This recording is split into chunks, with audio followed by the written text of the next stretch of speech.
Halftime in Houston, Game 7. Rockets lead the Knicks by 2, 45-43. Joined live now by NBA Commissioner David Stern. David, taking nothing away from the excitement throughout this series and the feeling in this building and the great determination and the achievements of these two teams, the ratings for the finals are down. And many people feel that if this style of play becomes dominant in the NBA, the league will lose some of the elements that led to its popularity. Do you share that concern? No, I think there's an ebb and flow, Bob. A decade ago, people were saying that we had to change the rules because there was too much scoring, no one played defense, we should have the zone come in. Now there's just a lot of defense being played. We will be looking into maybe tightening up some of the calls, but Charles Oakley doesn't have to apologize for not being Michael Jordan. He's out there hustling, and he's an all-star, and that's a lovely kind of play in its own way, watching players hustle the way these two teams are.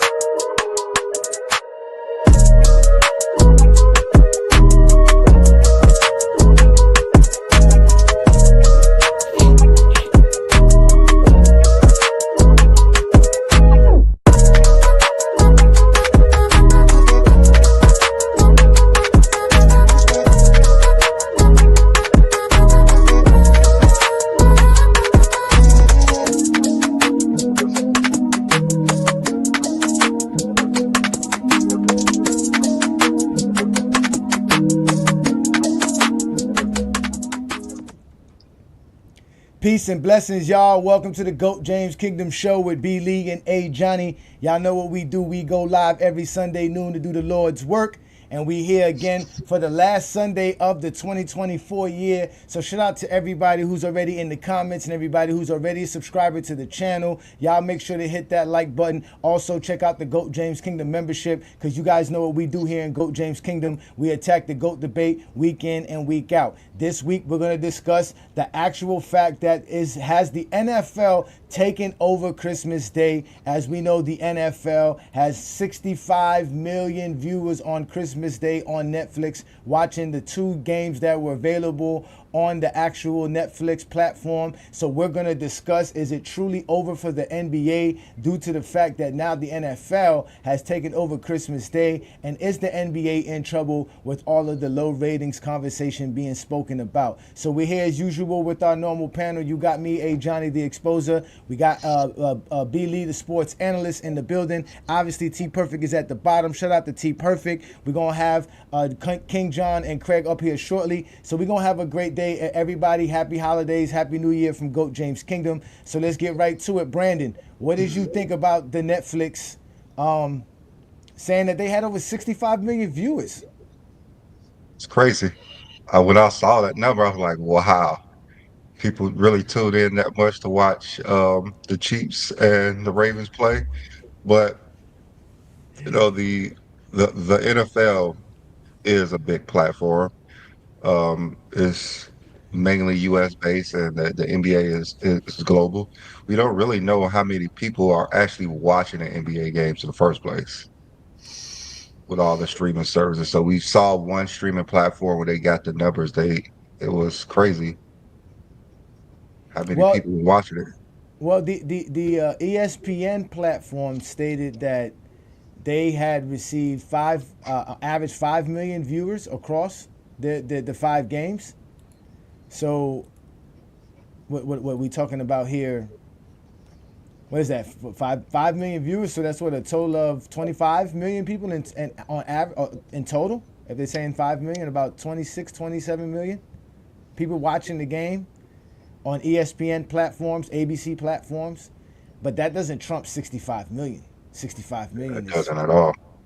And the crazy part is 65 million is like half the Super Bowl. Don't the Super Bowl do like 100 million to 120 million, 130 million people? Let me see how many it does. I think I saw like 130 before, but let me look. The record was like 140 or whatever, or maybe I'm wrong or something, or 114 or something. It's crazy. Yeah, that's crazy, especially for what the Steelers. I mean, Steelers do have a lot of fans. The Chiefs are the It's, Super. it's Mahomes. It's Mahomes. Yeah, but they basically both got 25 million, 24 million views each Yeah, game. it's to be expected though.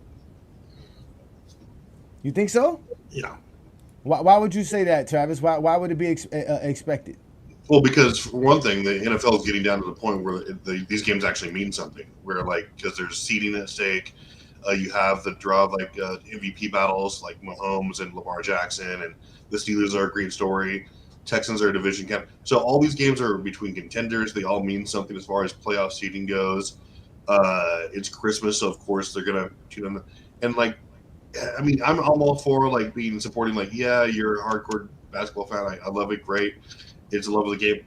But when people are, the average fan is not going to be like, oh my God, we have to tune in to, whatever it was, like Phoenix, Denver, or whoever is playing, and be like, we have to watch all these. These are important games. I mean, yeah, every game's important, when you're trying to contend, but they don't hold account to people know that these are do or die games. And for the NBA, you're just kind of slogging through the season up until the last 20, 15, 20 games, and then you start to garner a little bit of your attention back, because then it's where seedings come into play, and that's just not where the NBA is at right now. It's just the doldrums of not even midway point right now.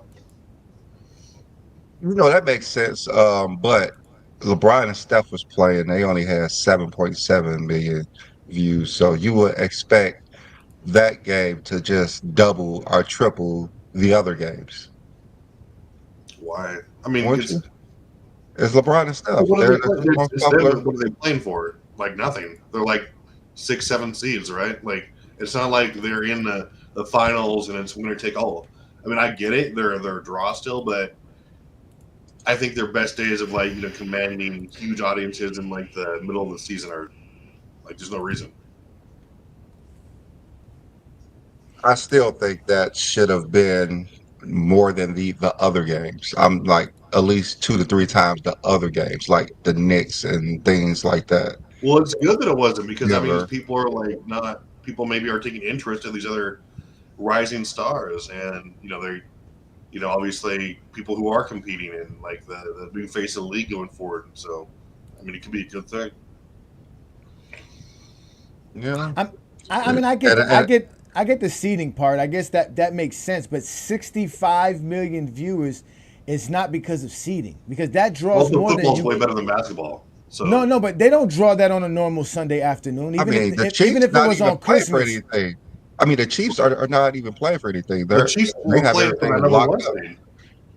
But they basically have everything locked up. It wasn't like we have to tune in to see if they make the playoffs or anything like that. The Chiefs have everything locked up. Well, they do now. I mean, you don't see no highlights from the games, right? Nobody's talking about the games, but obviously 65 million people watched it, because like Serge just said, the Netflix is a very big platform, and that's going to be very that's going to be the point of today's discussion when we're talking about the actual where you're able to watch this, the accessibility to all of this stuff. So shout out to Craig and King John for joining us. We're talking about how the NFL got over 65 million viewers for their Christmas Day slate for those 2 games, and basically have they taken it over the Christmas Day games, because we all know that's NBA games. And also, Jake Paul and Mike Tyson got 60 million views. So Netflix, they have a lot of people on their platform, I'm guessing. They kind of do. It's easier to get Netflix than it is to get any other platform. All you need true. is a cell phone and a plan. You can get it for free. Get it for free. Or it's $7 for a basic plan? Nah, it's $10 now. Nah, it's more than that now. It's closer to 20, depending on how many. Yeah, it's more than what you have now. But it's still cheaper than cable. The only reason I think it's bad, because one of my complaints about the NBA is how hard it is to find the games on Christmas Day. You know exactly where the game's at, and it's on local. It's free. Netflix, regardless of how you feel, you got to pay for that service. So and Netflix started at $6.99. It started at $6.99. They start at So it's $6.99. basically going to That's get for one TV, one movie per month. Well, but that's also the thing though. It is the fact that it is on Netflix, right? A lot of people have Netflix, right? Compared to how many people have cable television or Disney Plus or ESPN Plus or Hulu. Because if you look at the numbers here, Disney Plus has 150 million subscribers. The majority of those subscribers have the Hulu and the ESPN Plus bundle, so they don't even compare to Netflix, which has over 220 million subscribers. Yeah. Mm-hmm. So if you're sitting at home on a Christmas day, it's very easy. And the majority of people who have Disney Plus don't have Disney Plus as adults. Most people who have that buy it for their children. But the majority of people not anymore. They got Marvel and Fox movies. I mean, all those movies on there now. Disney I know got that. I'm a not lot of saying stuff that. now. I know Disney got a lot of stuff, but a good portion. I started it because of my kids. All the stuff that the kids could watch. Oh, it was maybe perfect. 5 years But ago. I got Netflix though. But I got Netflix as well. question. So I got a question. I know the NBA is going to Amazon next year. Are they going to Yes. Netflix too? So the NBA is going to Netflix next year. Well, no, Amazon has over 200 subscribers as well. Yeah, because I There's know the over NBA going to 200. Amazon next year. They're going to Amazon. That's why over they 200. But the majority of the people who sign up for Amazon Prime really sign up for deals and shopping and the free online. shipping. The free shipping. The people who sign up for Netflix are adults looking for adult entertainment via television. So are they going to Netflix next year in the NBA? Well, it'd be why not? Next year, WWE is going to Netflix. The problem with the NBA is that you could either watch the NBA on cable television or you got to watch it on the subscription. So it's either you're a subscriber to the League Pass, right, or you have cable television. And obviously, nobody's watching ESPN. Nobody's watching cable television. Look at the cable subscriptions for the last 10 years. Plus, it was at its height in 2011, 2010. It's on the way down. They've lost 30% of their subscribers in the last 10, 12 years. Why do you think they putting all the YouTube people on there? That's what I'm saying. That's what I'm saying. So you got a platform. So you got the problem. The problem is that the NBA's invested in ESPN and TNT, and that's why they let TNT go, because TNT can't provide them these amount of people. Correct. And do you think the NBA does a bad job promoting their league lately? No, ESPN does a bad job promoting the league. That's why nobody wants to watch them. TNT does a bad job promoting the league. If you watch NBA TV, they do a great job promoting their league, their players. I have no issues when I watch NBA TV. The one thing the NFL does great is they force ESPN and all these channels you talking about to promote their game correctly. That's why I said the NBA, because the NBA should force these channels to promote their game correctly, and the NBA need to put better games on Christmas. I mean, let's be real. I wanted to see Wemby on Christmas versus New York. They need. Why not? New York got Jalen Brunson. They got Cat and Jalen Brunson. Why not New York? They got a big fan base. No, okay. I'm not saying New York shouldn't have played, but why New York and Minnesota? They first game of the season, you had that. They gave us Minnesota and Dallas. That was a good game. Hey, Christmas needs less NBA games. I'm talking about head-to-head matchups. You need less games. You think, Brandon? Less? Less games. I think what John is trying to say is like use the storylines to promote the game. You see, the Knicks traded with the Minnesota, have them make their first playoff against each other, against former teams on Christmas. Cat going back to Minnesota on Christmas. Didn't they give us that the other night? We got that. That's what I'm saying. What channel was that on? I'm pretty sure they had the schedules. They should have thought about that in the scheduling when the trade happened. But I don't see why Luka and Anthony Edwards is an issue. That's a rivalry that we want to see as well. But it's not a rivalry yet. It should. That's why you do it on Christmas Day, to create that. That's what NBC used to do back in the 90s. I can show you a footage right now of the NBA Finals, starting with Patrick Ewing and Akeem Olajuwon, dudes who've been bust for their whole entire careers, but they were shown as epic giants going up against each other because that was what you have to do. ESPN don't do a good job doing that. I had more fun watching the cartoon characters than actually watching ESPN commentary and production of the show. I mean, how is ESPN supposed to promote because not too many people watch ESPN. I No, don't think.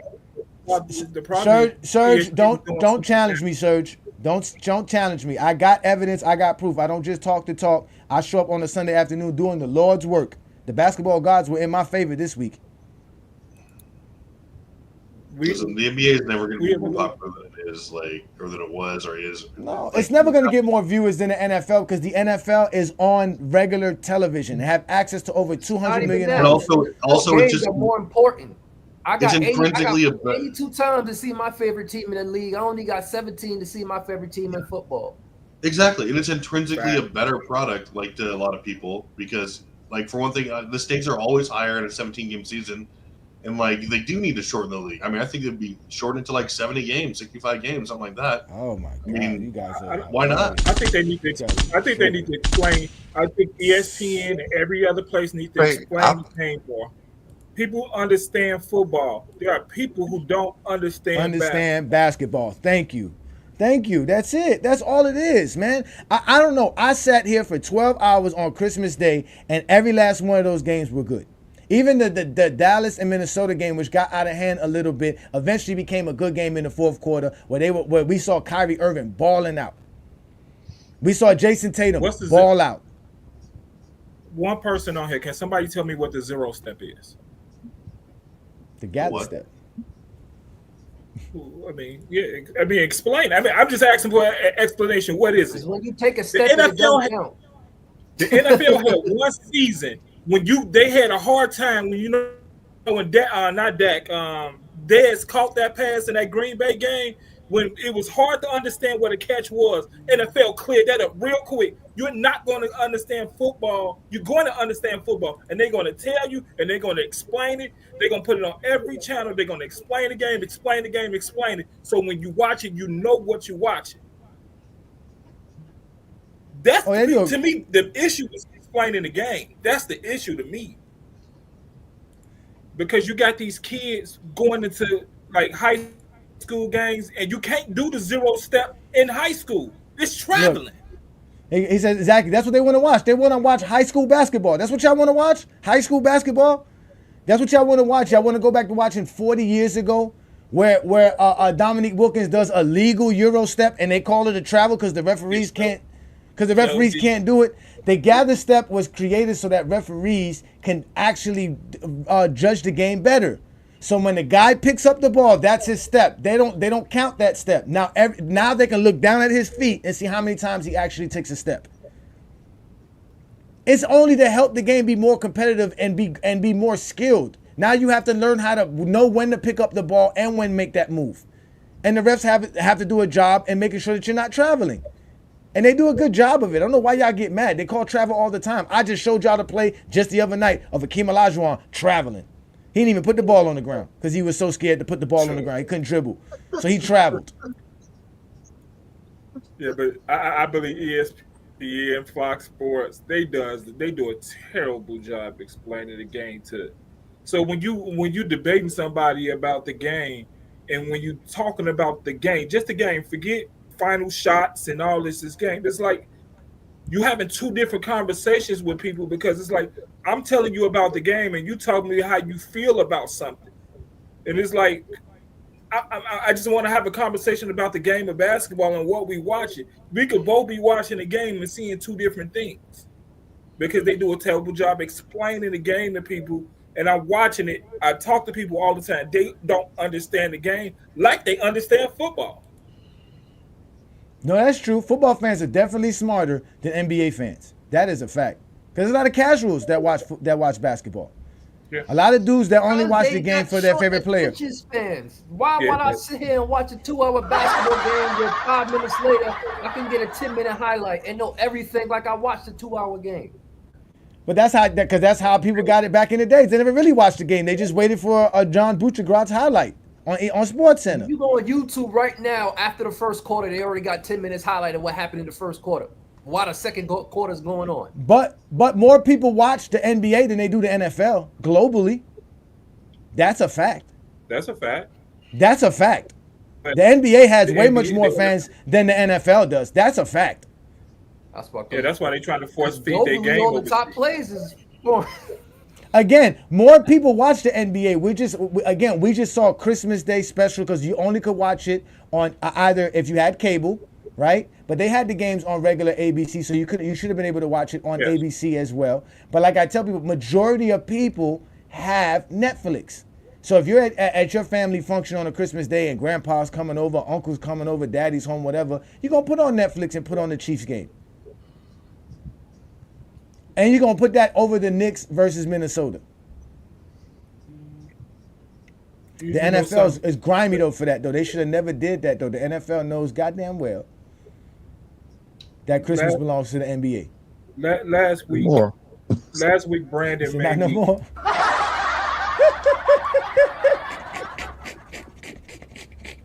Go ahead, John. Last week, Brandon helped me understand content better. Content is strong. You need to have good content, and I understand that. But the one thing about the NBA, we have a lot of trolls, and the trolls has damaged the game of basketball. And that trolling is content as well, and I do understand that. But people haven't realized the damage they've done to the game of basketball. And then when you try to explain to them the damage they done, you want to move it to somebody else and not stand on what you've done to the game of basketball. ESPN has done a lot of damage. Skip Bayless has done a lot of damage to the point that I even think people will want to walk away from his standpoint of how he sees the game. Now, when I'm saying people that damage the game, I'm not saying they don't understand the game, because one thing I can tell you about Skip Bayless, he can explain the game of basketball to you greatly. I was on your show on Christmas Day. I was in the chat talking to Herm, and I told him he's done a lot of damage, and he's told me he want to debate me. He don't want to debate the damage he's done. And let me tell you what Herm can do. He can explain the game of basketball. But what we've done is said content is more important than explaining the game of basketball, and I think that's wrong. I believe, yes, going to be some negative things about the game. You want to talk about it. I'm understanding that. But what we are not doing is telling these fans and telling everybody how to understand the game and understand what you're watching. And if you want to understand why the viewership is down, because people don't know what they're watching. I can go, once the game is over with, I can go on all these platforms and find out the negative stuff about the game. Oh, he missed the final shot. That's it. He can't play. Is that all you can understand as far as the game of basketball? I want people to I get it. The one thing I appreciate out of you two, Johnny and Brandon, y'all explain the game of basketball. And that's all I'm asking for people to do, is to explain it so people can understand it. And let's not sit here and just talk about the negative parts of basketball and these talking points, and that's it. The big problem is the NBA is all about championships and how many championships you get. The NFL is about this week. Week 17. Week 17 is just as important as every other week in football.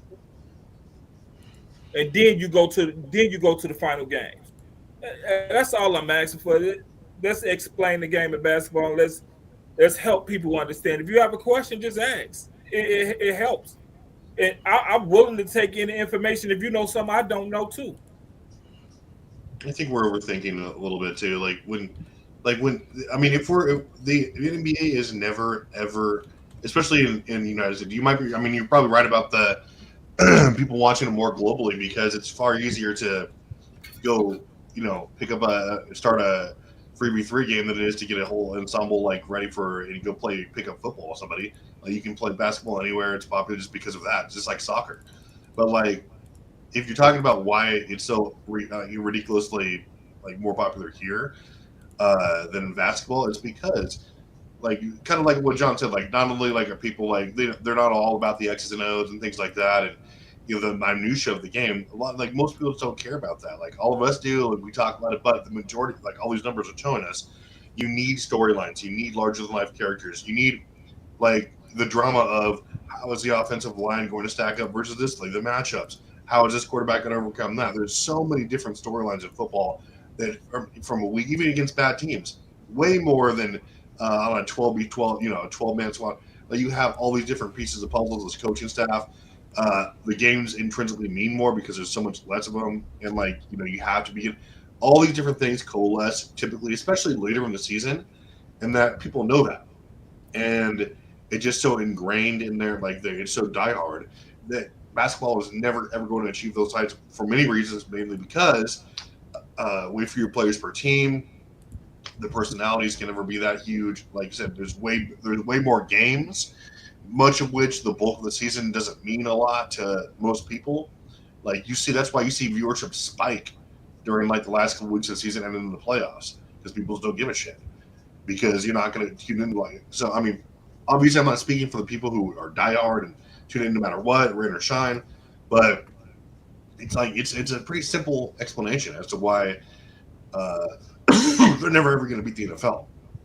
And I mean, we shouldn't be really surprised. They already have beaten the NFL. They have a global audience the NFL does not have. On a Sunday afternoon, how does it? You don't care about that because you don't live in Asia. You don't live in Africa. You don't live in South America. They care about it. They can't watch the Kansas City Chiefs on a Sunday afternoon because they don't have ABC. They don't have Fox. They don't have CBS. They can't watch those games. So yeah, in America, football is going to be more popular because for some reason football knows how to tell you football is great. The football product has been horrible. The same stuff that they throw on the NBA about being soft and the gameplay this and that. That's what the NFL is. The NFL is completely horrible. They changed the whole entire league. You can't even hit nobody. You can't even play defense in the NFL. Y'all talk about not being able to play defense in basketball. Not horrible. What are you talking about? How's the NFL horrible? It is horrible compared to how it was back in the days.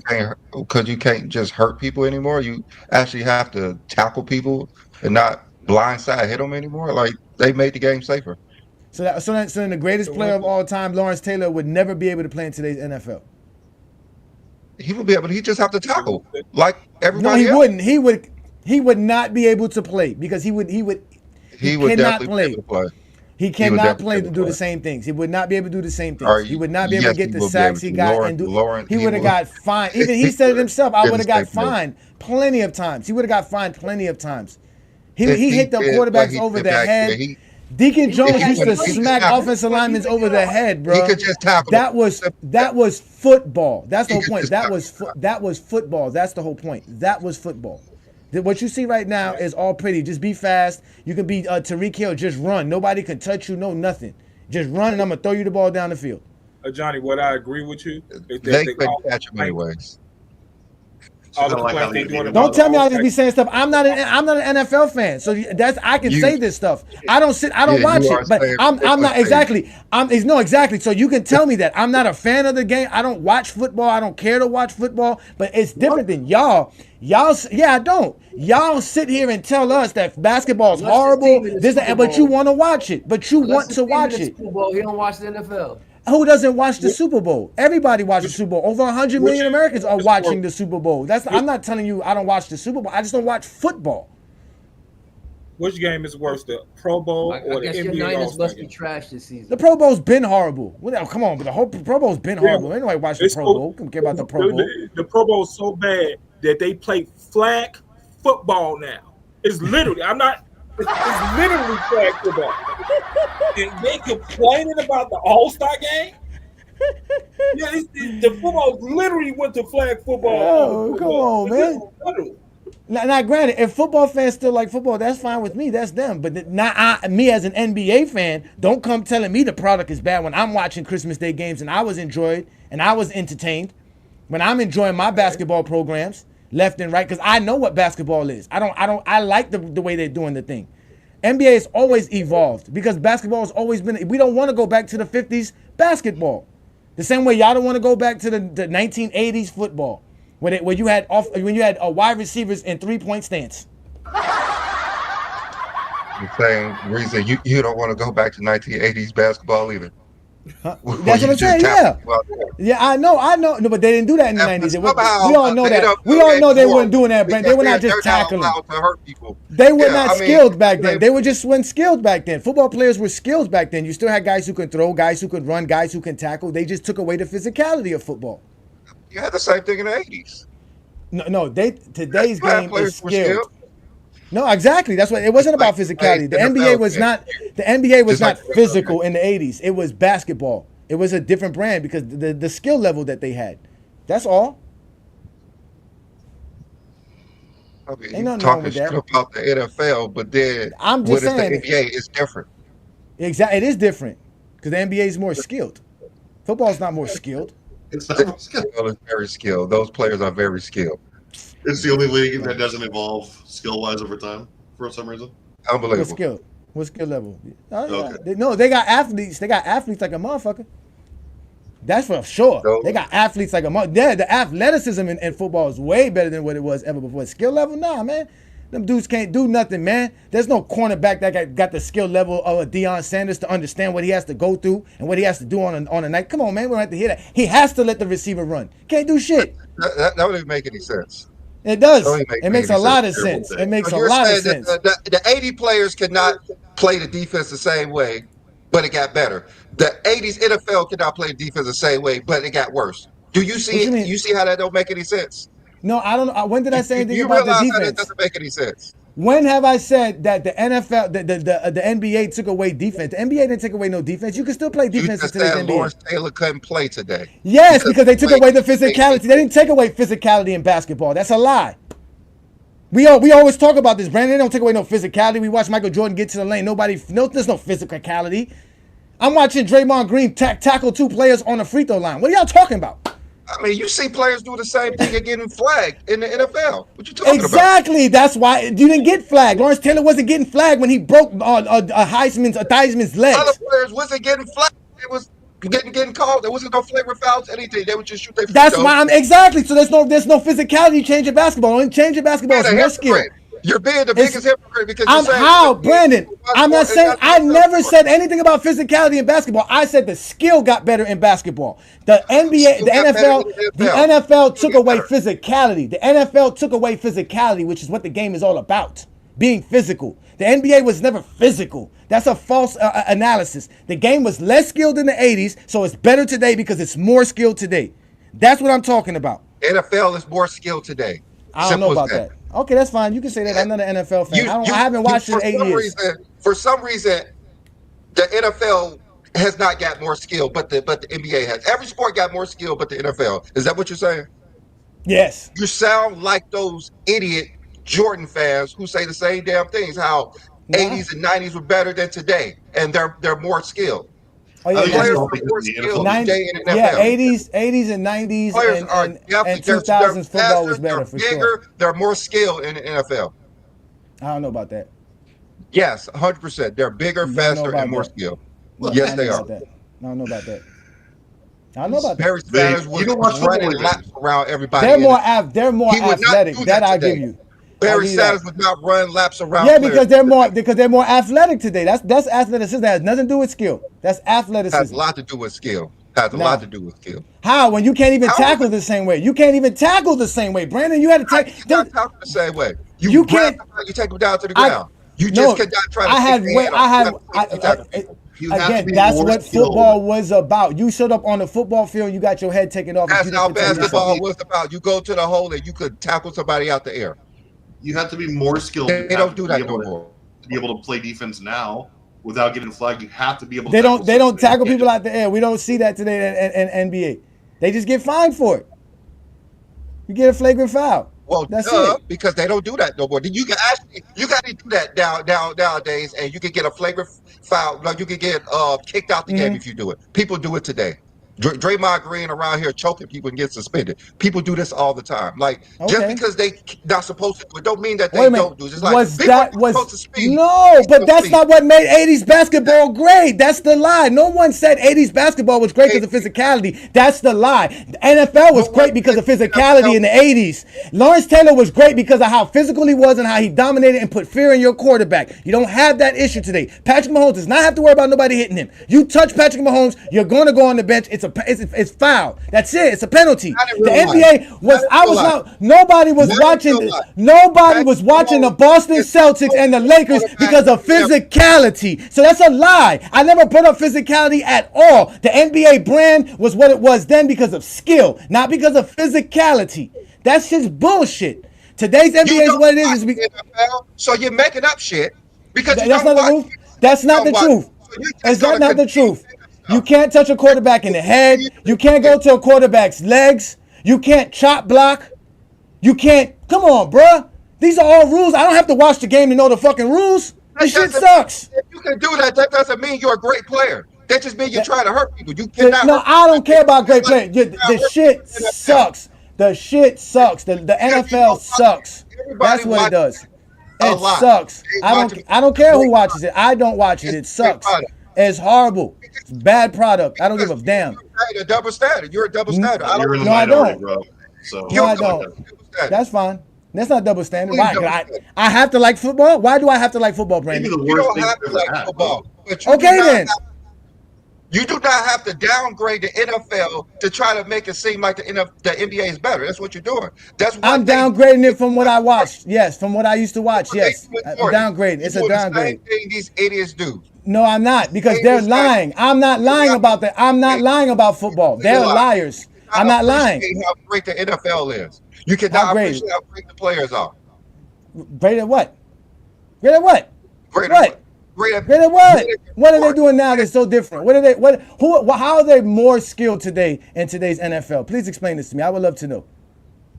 Because you got a quarterback that's about to break the rushing yards for the rushing yards for a quarterback while throwing almost 40 touchdowns. Patrick Mahomes isn't better than Joe Namath. Okay, yeah, okay. The quarterback you can't touch. The quarterback you can't tackle. Go ahead, continue. You have never seen a Chiefs game. This dude get hit all the time. Patrick Mahomes is always on the ground. He's always on the ground. He's always limping. No one gets penalties on Patrick Mahomes. He injured right now, Brandon. Remember? Yeah. He gets hit all the time. He has a terrible line. Yeah, he's right. You're right. I asked you to tell me how skilled he is. Please tell me how much skilled he is. They had a Randall Cunningham in back in the days. They had a Randall Cunningham who had to worry about real hits. They had Randall Cunningham. Burrow playing. Patrick Mahomes playing. Michael Vick. Those guys playing. Michael Vick. Lamar Jackson is head and shoulders above Michael Vick, and Michael Vick is my favorite quarterback of all time. He's not never had to deal with what Michael Vick had to deal with. He's a better thrower. He's a better runner. Okay. Yeah, you're right. Michael Vick had a strong ass arm, but he's not. Michael Vick even said himself. He didn't even take his workout seriously. He just thought he was better than everybody. I'm talking about skill. I'm talking about skill. Exactly. That's how skilled Michael Vick is. That's how skilled Michael Vick is. He don't even have to do it seriously until he got to the Eagles. From his own words, he didn't take it seriously until he got to the Exactly. That's how skilled he was. So in Madden 04, they made Michael Vick unbeatable in Madden 04. Yeah, a video game. Yeah, in a video game. Winning MVPs, setting records. He already broke. Of course you're gonna break records. You can't touch a quarterback. Of course you can break records. You can't touch a receiver. Of course you can break records. You can't play defense in the NFL. That shit sucks. And I'm telling you that shit based on rules, not based off of the fact I'm trying to be a Jordan fan, because Jordan fans don't even know NBA rules. They are liars about rules. I'm not lying about none of the NFL rules that I'm throwing out here. Every rule that y'all want to bring up to say why the NFL sucks and NBA sucks are lies. Hand checking existed in the 80s. You couldn't do that. You fouled somebody, it was a foul. You swipe somebody on the arm. I had somebody show up on Friday night and try to act like you can swipe somebody on the arm in the 90s and the 80s and not get a foul call, and they're going to call it in today's NBA. They call fouls. Fouls have always been called in the NBA. The only thing that is different is skill level. The skill level got better. We got better. Shaq was so dominant skill-wise and athletic-wise that they had to change rules to let them play zone defense. There's a difference. There was no rule other than saying we need to have Brady and Manning on the field, so we can't let nobody knock them out the fucking game. That's bullshit. Oh, we need to let wide receivers run up the field and nobody can touch them because Marshall Faulk got dummied up against the Patriots because he couldn't get out of the backfield because they were dummying him up like real football was. That was what the game was about, physicality. You had to play against defense. Everybody is out there rushing for 100+ yards every game. Is that really what you think? I didn't say that.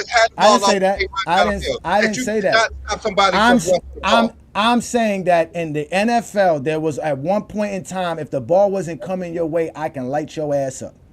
You can't do that today. There was a point in time. There was a point in time in the NFL. A wide receiver thought twice about going across the middle because, ladies and gentlemen, there were hitters, safeties, linebackers are losing money based off playing defense. That's bullshit. I don't see Herb Jones losing money because he plays defense. I don't see Rudy Gobert. I don't see Rudy Gobert lose money because he's playing defense. I don't see Bam Adebayo lose money because he's playing defense. I'm watching NFL players lose games because they're playing defense. The other day, some dude got suspended because he hit Lawrence for sliding. Bullshit. I don't like it. Horrible. You're entitled to your stupid ass opinion, dude. I know I am. That's why I don't watch it, though. At least I don't watch it. You don't see me on no NFL program talking NFL. We supposed to be talking basketball. But we see you right today hating on it. I can hate on it. I'm not a fan of it. I'm not a fan of it. You call me a hater. Exactly. I hate the NFL. You're right about that. I do hate the NFL. I hate the NFL. I hate the NFL. No, listen, I can argue. I'm not here to argue about y'all NFL. Y'all can watch NFL all y'all want to. That's why I have a show Sunday to talk basketball. Why we talk about Netflix like just being taking over the because like, streaming. If you don't care about it, why we're doing it? Because streaming is taking over and cable television is dying, and that's the why NBA is not going to compete with the NFL. We can talk about something else. We're not. Who said that? Who said they were competing with the NFL in the first place? They don't have to. I told you they beat the NFL. They have more viewers than the NFL. They have more people watching their product than the NFL globally. I can be proud as an NBA fan. We got global fans, bro. We are all continents. We are in 6 continents. How many continents is the NFL on? Well, the NFL does play in other stadiums across country. I don't forget they play games in Amsterdam and London shit too. So they do got fans across. I know they true. I know they do, but they don't got a big not as much as the NBA. Not as much as the NBA. Not as big as the NBA. NBA is way bigger in Europe than the NFL. Way bigger. They be playing in them 100,000 fan stadiums. Don't get it twisted now. No, I got you. Listen, I got you. Listen, the NFL is the NFL. I'm never gonna come to the NFL page and talk shit. The NFL's continuing to grow. You ain't gonna come on and talk. The cable. Shit about the NFL. The cable television is dying, and that's the problem. Yeah, cable TV is dying. It's not dying. It's dead. I mean, I think that's 2 different statements. Cable TV is dead. You saying it's dying? It's been dead. Well, I don't know. Well. No, I don't know because listen, at its peak, we had over 100 million households with it. You're down to about 70 now. That's a big drop off, but it's not dead. There's still 70 million households that got cable. So I mean, but it's not. Again, it's not like streaming services though. That's the difference. These streaming services are going to provide 70 million. What's the population of America? Oh my God, isn't it like 400 million? Is that 400 million? Yeah. Like 250, something like that. Let me see. No, it's in population. He said population, not homes. I think it's like 250 homes, 350 homes. But the population is like 400 mil.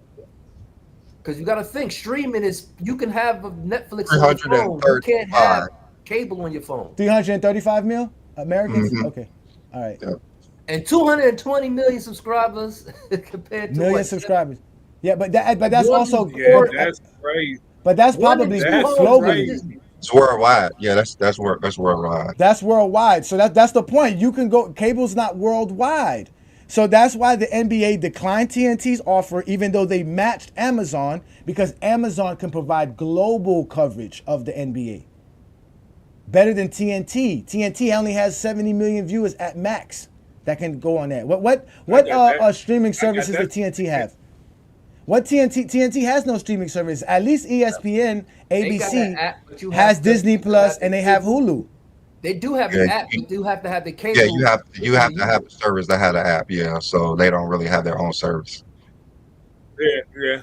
So it kills that right there. What would you say that again? I'm sorry. TNT got an app, but you still got to have a cable service. Yeah. Oh wow. You have to have a cable service. Exactly. Unless you have something like YouTube TV or Sling TV or whatever service that's included.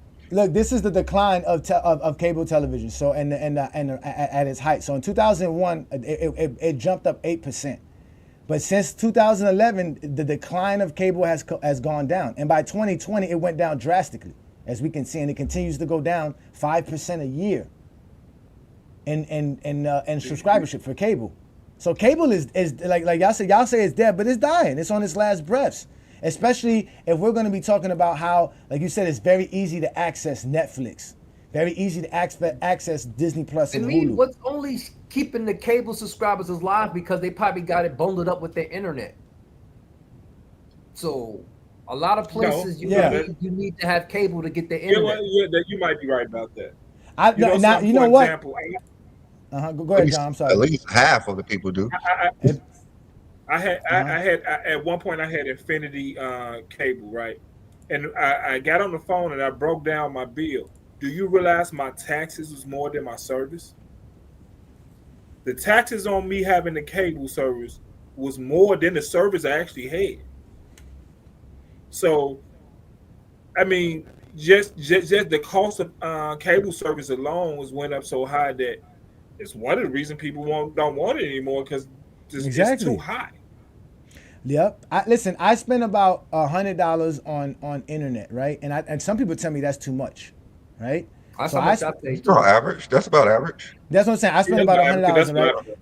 Netflix and Disney Plus, right, which comes as a bundle with ESPN Plus and Hulu, cost me less than, I think, like $40, like 45, less than $50.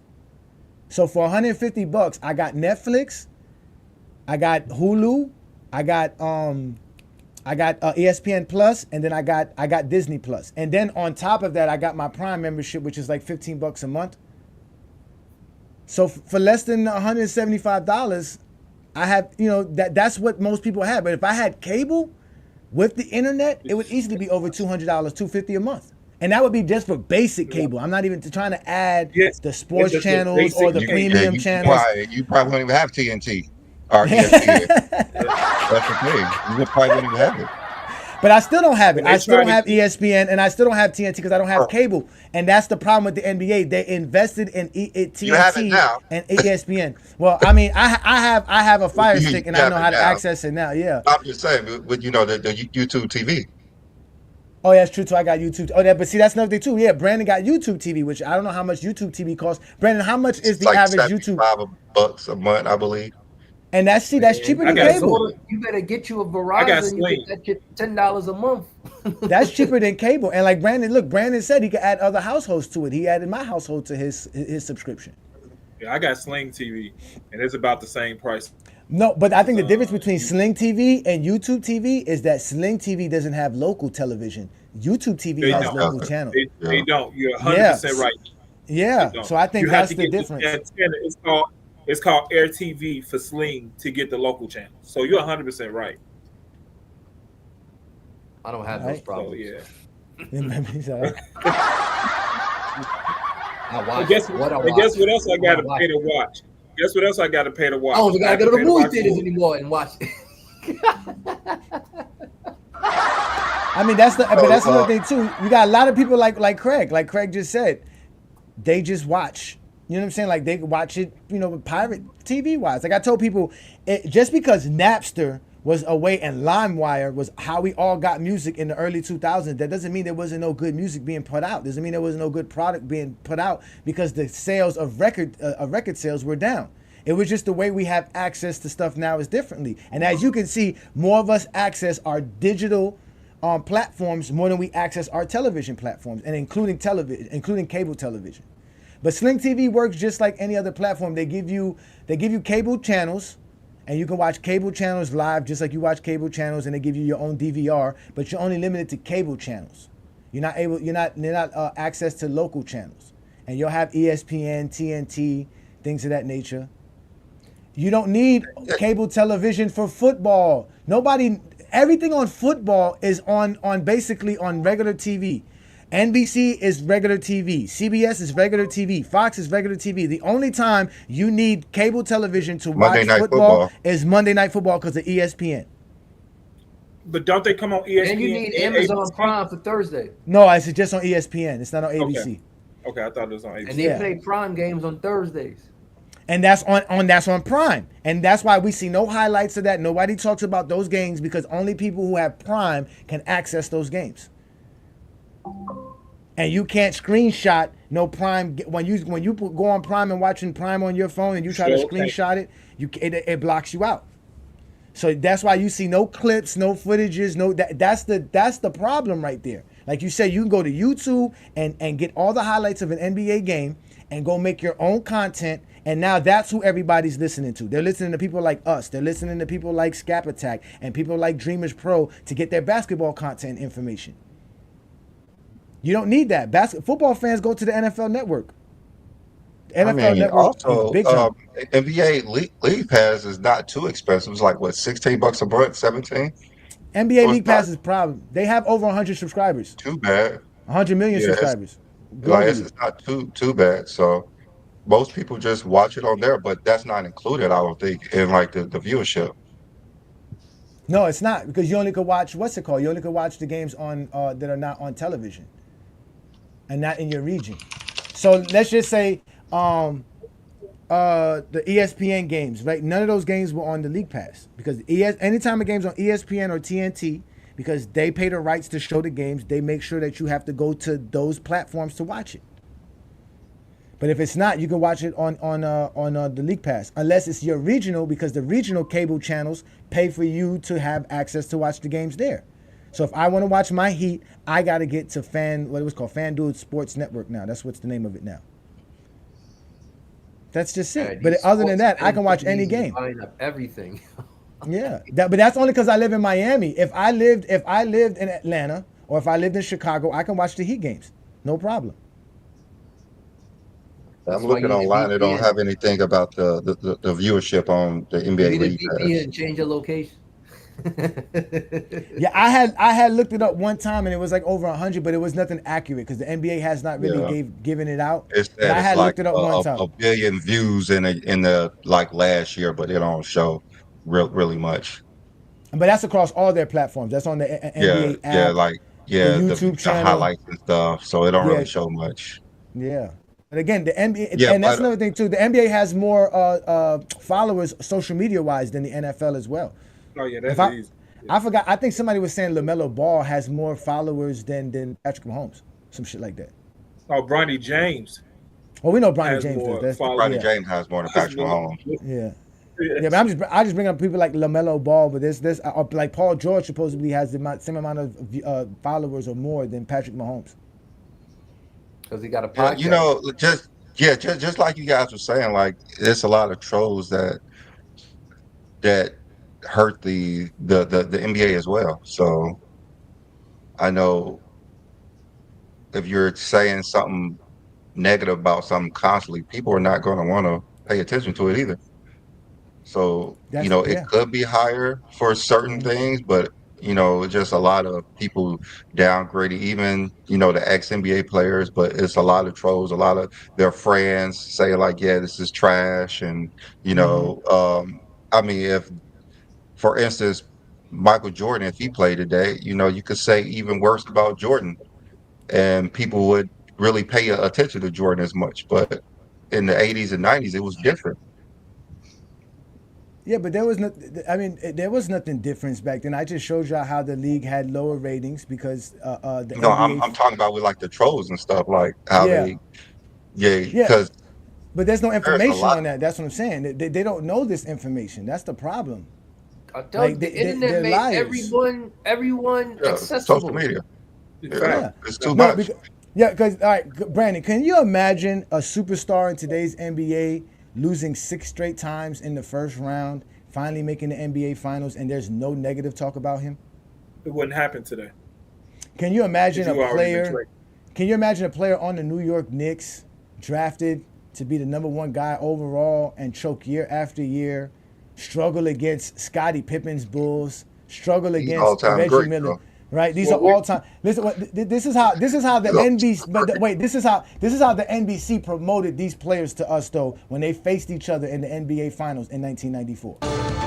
Through good times and bad, Patrick Ewing has been the man in New York. For 9 years, his ability and desire have never diminished. All-star, dream teamer. But still, one precious credential is missing, and he has learned these opportunities are rare. Hakeem Olajuwon's play this year has exhausted all superlatives. Still, the league's MVP knows his individual success was a direct result of team unity. A unity they must depend on to defeat a Ewing-led team, something Hakeem was unable to do once before. 10 years ago, Ewing and Olajuwon met in the NCAA championship game. Hakeem outscored Patrick 15-10 that night. But when the final score was tallied, Ewing and Georgetown had fulfilled their dream. A decade later, the circumstances are different, but each is again on the verge of a championship. The question, whose team will have the skill and not incidentally the heart to ascend to the vacant NBA throne? It begins tonight with this trophy and all it represents at stake. Okay. They do stuff for players like that today. So Well, okay. So No, where they didn't do that. They didn't do that for. They didn't. Hold on, wait. They didn't do that for Wemby versus Cat. They didn't do that for Ant-Man that's versus not the NBA Luka. Finals, though.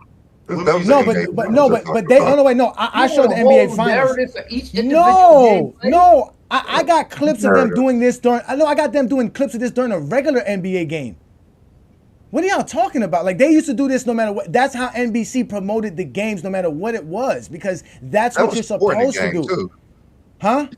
They do that during the games. They promote the game during the game. Oh, yeah. You're talking about prior to the game. That's what you're saying. Like, Yeah, that's what I'm saying. Like, promoting the storyline, the narratives that y'all say, promoting the product. They made Patrick Ewing and Hakeem Olajuwon, two failures at that time, seem like the epitome of what we needed to see and watch. There was no negative talk about them. There was none of They that. had no choice. They couldn't replace them in the finals. What are you talking about? No, again, that has nothing to do with it being the finals. That's just how they promoted the product. They did it on a regular He Sunday literally afternoon. called them losers their whole career. Like, one of them was literally going to said- be a winner and one of them going to remain a loser. That's literally what he said. Literally John, said did you take anything negative from that, John? No, I did. That's what my point. Why y'all be wanting to did, argue bro. with me, Maybe bro? like this is larger than Sometimes life. I be thinking. Sometimes I think y'all just be wanting to argue with me just to argue. That's what y'all want to do, just to argue with me, just to argue. My point is, there was nothing negative presented to you. Even in the idea of failure, they were told that these guys are straight, great, and through persistence, they said, bro, listen to it.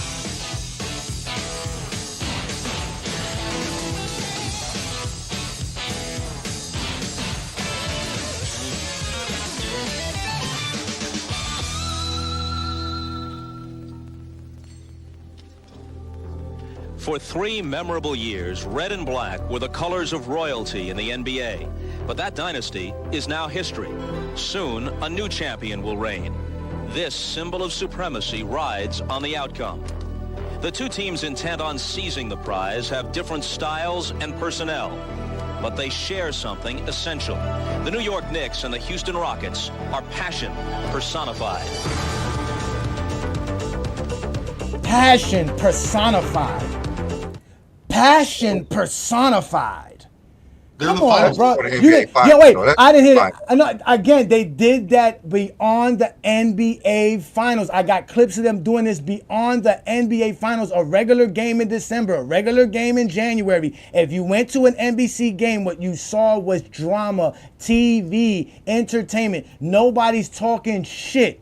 Matter of fact, the people who are talking shit, they let David Stern get on the mic and shut them the fuck up. Recently, I've heard both Pat Riley and Chuck Daly say that unless there are rules changes, and they didn't say this critically, they just said it as an expert's observation, unless there are rules changes, this will be closer to the style of play throughout the league the next few years than in the last decade that was, of course, dominated by Jordan, Johnson, and Bird. I think you can expect us to look at not rules changes, but possibly tightening up the calls a bit in the looking at it over the summer. Perhaps a little bit more movement, letting players get a little freer than this very tough defense that's being played allows them to. But we're, our ratings are only down domestically. There are 117 countries that are getting this finals. These are the most people that have ever watched an NBA finals in our history.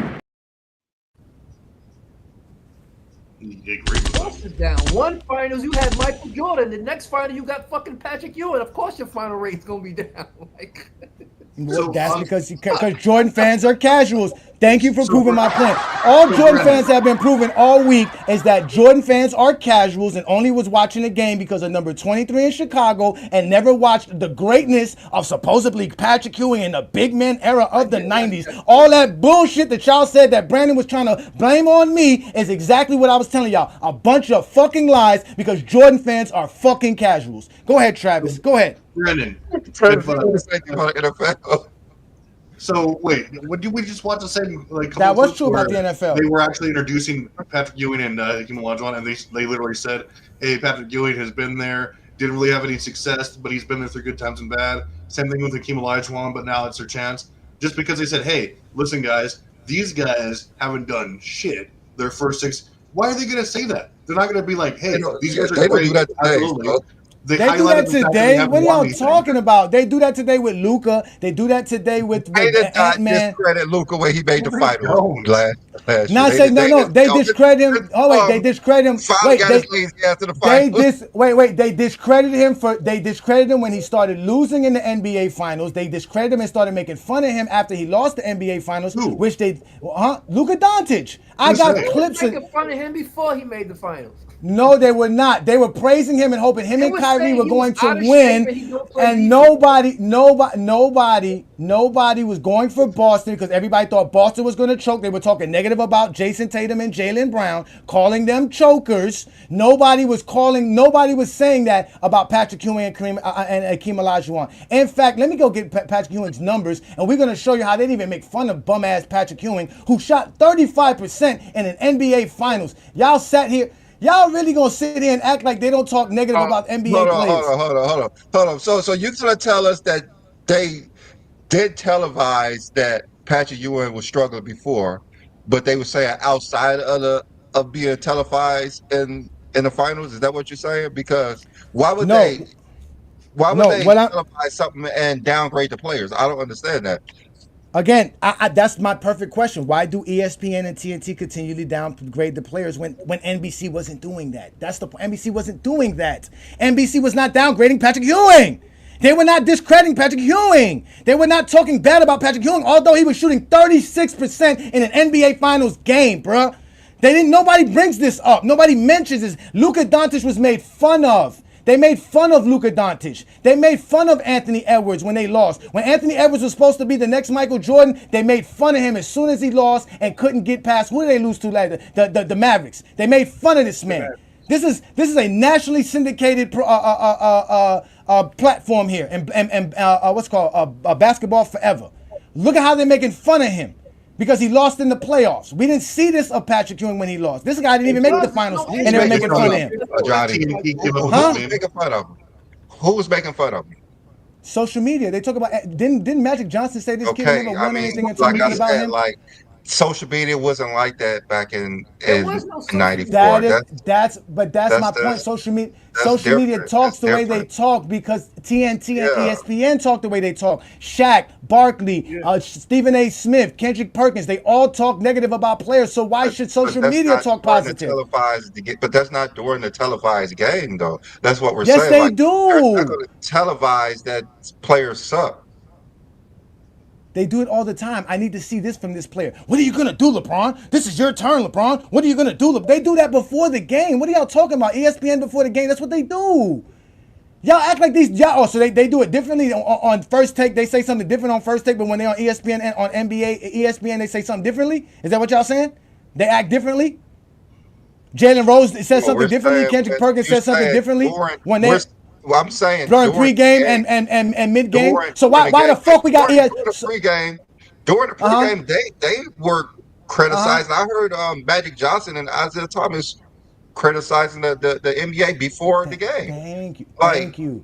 Thank you. And if you go watch this happened. NBA Finals, no, when you watch these NBA Finals and they're talking to Dr. J and they're talking to Magic Johnson, they're not talking negative at all. They're talking about what those teams need to do to win the game. That's the whole point. Y'all don't remember that. I just watched the whole NBA Finals over here during 1994 and watched them talk to Dr. J at halftime. They were not talking to Dr. J about negativity. They were talking about what the Knicks had to do to win and what the Houston Rockets had to do to win and what was happening during the game. They were talking the game. All this other shit that we see on ESPN and TNT is not that. They don't do that. That's the I've point. seen Magic Johnson, Larry Bird, and Dr. J speak negative about Michael Jordan and his Bulls during the finals. Yeah, a lot of these During players the got. finals. They didn't talk bad about the. They didn't talk about the Bulls. They talk how the league was watered down. They didn't talk bad about the Bulls. They said the Bulls were one of the greatest teams to be assembled. They said the Bulls are great. They were saying that's exactly what they all said. Saying how they couldn't beat them because of their handicaps and stuff like that. Like they're only winning because the game is watered down. No, they actually said that they could beat the Bulls. That's what they said, that the Bulls would struggle against them because they got a strong front line. Same thing that said, that Bird said, that they had a strong front line and they would love to see the matchup, but they still said the Bulls was a great franchise and they were a great dynasty. They were not shitting on the Bulls. Even Dr. J said the same thing. Dr. J era watered down. Yeah, the era was watered down because, again, they were adding bumps to the league. That's not a lie. That's not a lie. That's not a lie. That's not difference. I didn't see Gary Payton and what's it called made fun of like this. I didn't see Karl Malone and John Stockton made fun of like this. I didn't see this. Where would you see it? Let me ask you. Huh? Where would you see this at? Where would you see this at? On ESPN. On ESPN. On ESPN. They would say something. Back in those times? You're saying ESPN would have mean like this? Again, ESPN would never do that. They were running Luka Doncic through the grinder over his defense instead of praising Jaylen Brown and Jason Tatum's awesome offensive skills. As they should have.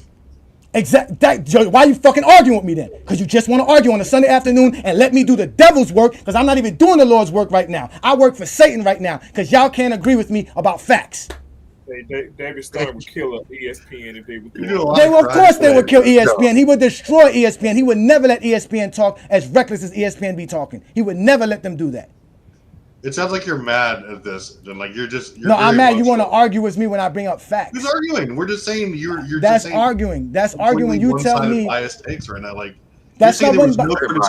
Very, very biased. Not from NBC and ESPN. When you went to ESPN and watched the highlight, even Lamont was talking about this on his live on Christmas on how the actual local paper would make you feel about your team differently. He was showing you articles from back then when the Pacers were getting whooped by the Bulls and how they never described it as the team failing in any kind of way. They always talked about it in a glorious fashion, even in a losing settings.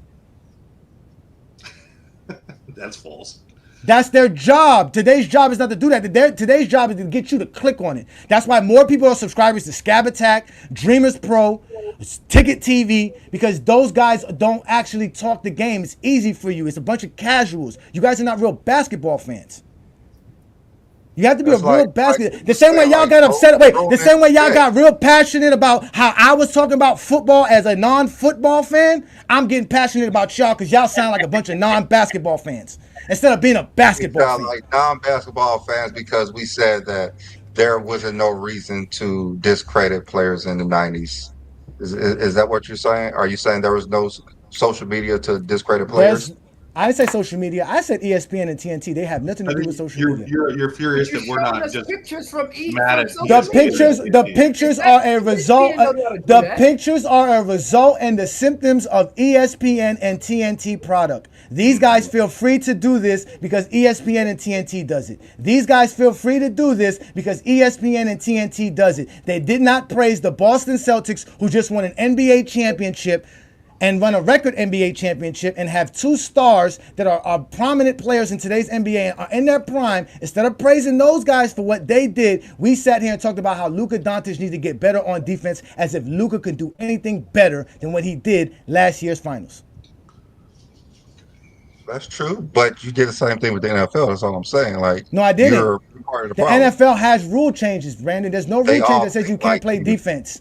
There is They all no think like they're there is no hypocrites. NBA there's no NBA Control. rules that stops you from playing defense. There are NFL rules that stops you from playing defense. That is my point. And that's why I don't watch the product. They stop you from a technique, not from playing defense. You can still play the same defense. that You just don't need a make different any sense. technique to execute. just I can't tackle you That from doesn't make any below. sense. I can't tackle you from behind. Come on, y'all. You need Y'all. more skills to not know how to bullshit not too. injure somebody. Like that takes skills to tackle somebody and not hurt them. I don't have to worry about that in Yeah, I basketball. mean- there's no rule in basketball that says you can't play defense Hey, because you you're can't injuring this kick guy. somebody out the air. There's no rule saying They you consider jump that. off with they grab you and slam you in your head. There's no rule for that, right? who got injured There's no rule for for that. flagrant fouls to be attached to the NBA?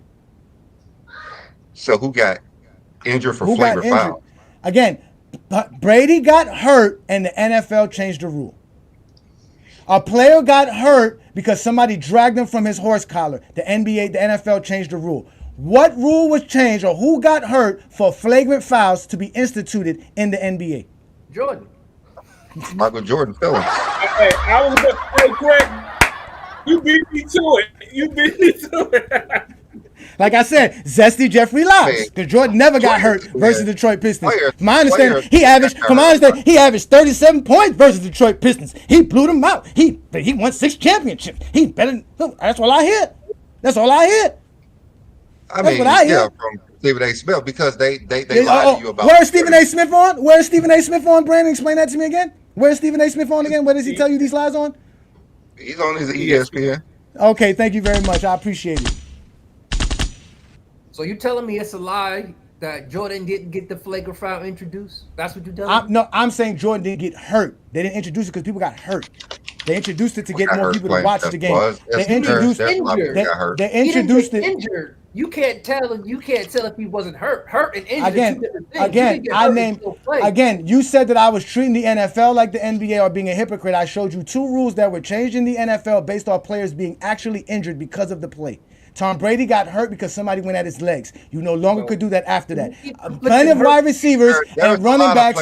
Running backs got hurt because of horse collar, and they got rid of it and again they changed rules like you said to protect players. I agree with you. You could hit a quarterback when he slid before. You can't do that anymore. Why? Because they got busted in the head doing it as well. And when somebody gets hurt in the NFL, they change rules because of it. The flagrant foul rule was not changed because anyone got hurt. Now you got fined. Fighting. You got fined for fighting because people got their face broken in fights. That happened. Fans got injured during fights.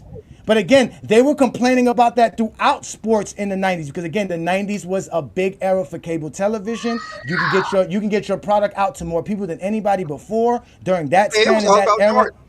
No, again, I know it was all about dunking. It was all about dunking because no one criticized the dunking. We thought dunking was spectacular, so we wanted to see more dunks. We wanted to see because that. Michael Jordan was soft. That's different. He's the softest NBA player ever. So here is also the commissioner shutting down people who are asking the NBA to become softer.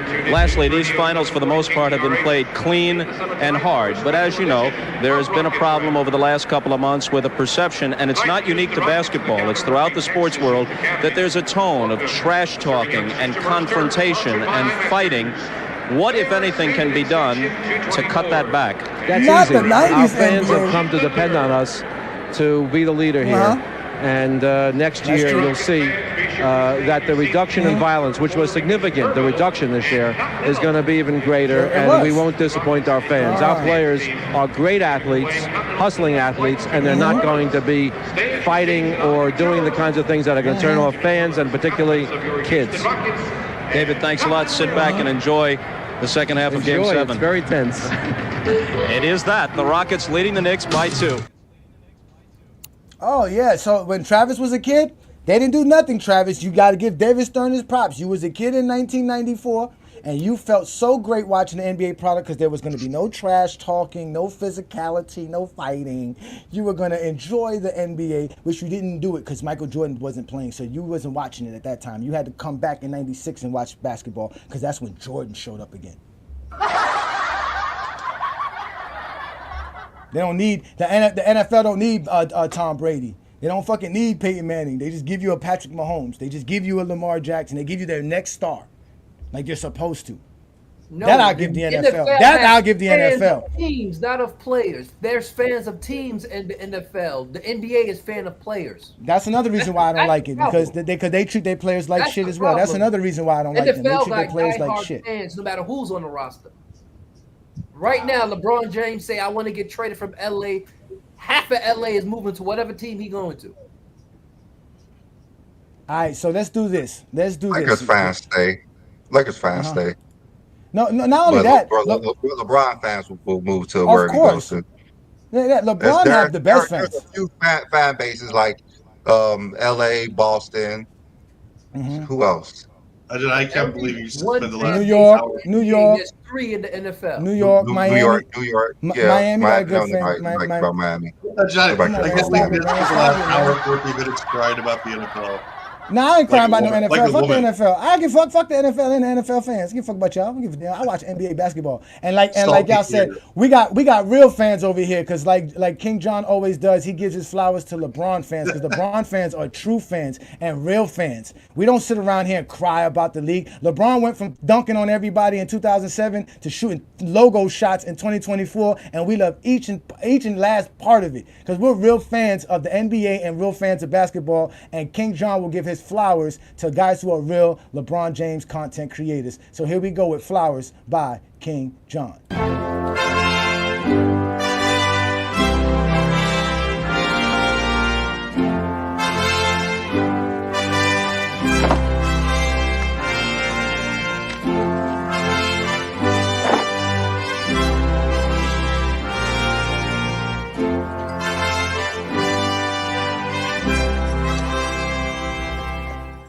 Rosebetters!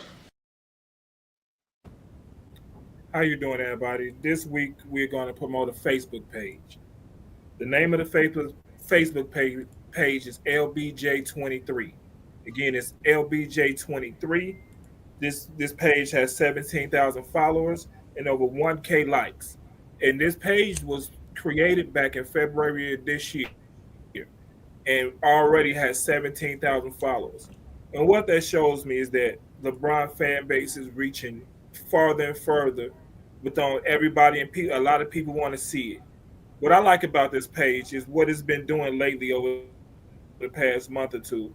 It's been talking about LeBron's past. It's been promoting LeBron's second year, his jump from his first year to his second year. It's showing how he jumped and the difference in his game. It talks about 2009 and how he really became very dominant in 2009. It talked about 2018. And I'm surprised it really talked about 2020 and had LeBron changed his game and really showed that he is really a point guard. And it also is promoting him now over the past 2 years and how great LeBron is. And what I appreciate about this page is that it talks about LeBron James.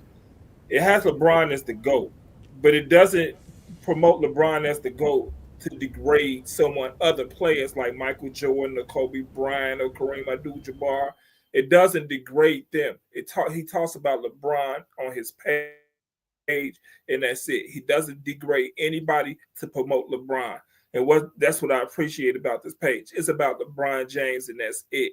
It talks about his greatness and other things he's done off the court and everything.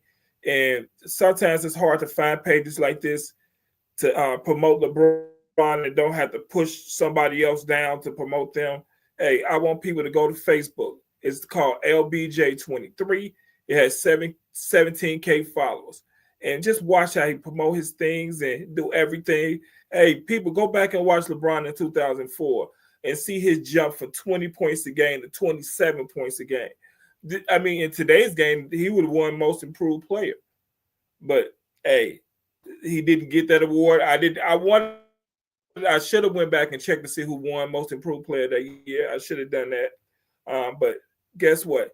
This is a great page. I want people to go check it out. Hey, he promotes his page greatly. And once again, he doesn't kick people down to promote LeBron. LeBron is the GOAT, and that's what he does. And I want people to continue to watch stuff like this because I pay attention to everything. And guess what? I think we might have a first somebody in the chat next week. Me and him been talking back and forth over the past 2 weeks about his page, and I've been talking to him. So guess what? We might have our first. So again, I want people to go back and check out LBJ23.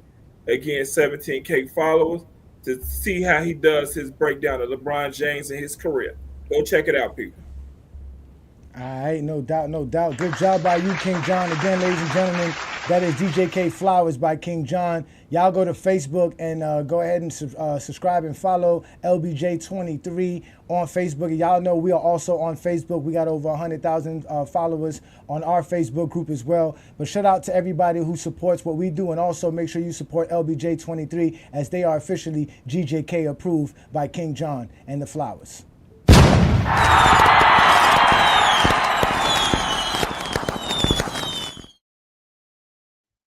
No doubt. That was dope, John. Good job by you. Good job by you.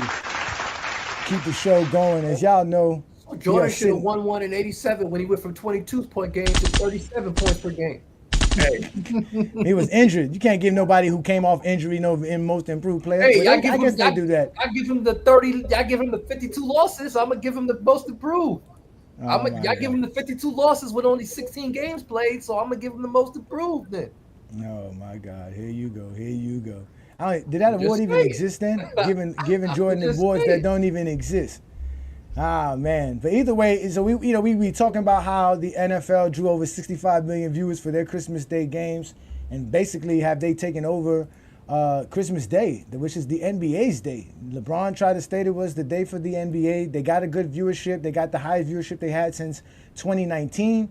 But it's just not enough. Too many people have Netflix, and too many people are interested in football. As you can see, they ready to kill Johnny talking bad about football on a Sunday afternoon. On top of that, it's a Sunday. And then you got Call of Duty out. You got Call of Duty done came out. I'm finna go get Call of Duty. Oh, I got Call of Duty. It's GTA I'm waiting to come out. GTA's I'm waiting to come out. Yeah, that come out next year. Oh, man. Next year is only a couple of days away, ladies and gentlemen. Happy New Year's. Yeah, it's only a couple of days away, man. We about to have some fun. So let's continue today's program. Again, ladies and gentlemen, this is the GOAT James Kingdom platform. This is the GOAT James Kingdom show with B. Lee and A. Johnny. We got our normal panelists as usual, T. Perfect, Craig, and King John. We're out here talking basketball and all of a sudden football because Brandon's a big-time Chiefs fan. So he's all bolting his chest out because Patrick Mahomes is the man. We can't hear you. You muted. You muted just like the NFL should have been muted on Christmas Day. All right. Asshole, I'm a football. Number one tweet, baby. I'm a Niners fan. That I'll say. I'm a Niners fan. D'Lo been traded? That's your problem. That's your problem. That's the my Lakers problem. finally got rid of D'Lo? You still living in the 90s. That's your problem. Get out of here. D'Lo has been traded. I didn't get a notification. You got a notification, Brandon? Anybody get a notification? No. Yes. Oh, Lakers agreed to sending D'Lo to the Nets for Dorian Finn. He's gonna go play for the Nets. Oh my God! No, that's the second time he's been in the Nets. It's like he keeps going back to the same teams he done left. Like, damn. That's the second time he's going back to the team he played for previously. D'Lo has been traded. Shout out to Ishmael for breaking it down, giving us the answer. No, they've been saying in the chat for like the last 30 minutes. Yeah, at least. Okay. Yeah. It's an hour ago. Okay. Well, yeah, almost an hour ago. Yeah, almost an hour ago. That's what it says there. Yeah, I'm not getting. I just got the notification, but you know. Braun said Christmas belonged to us, and then D'Lo get traded. Well, no, y'all should be happy. All you AD fans should be happy. AD got his backup center. Y'all should be happy now. Y'all should be completely happy. What does this do for the Lakers, Brandon? Probably not much. Who knows? So I guess we'll see if they actually play. Every time someone gets traded, they don't really play as well. I was going to say Dorian Smith.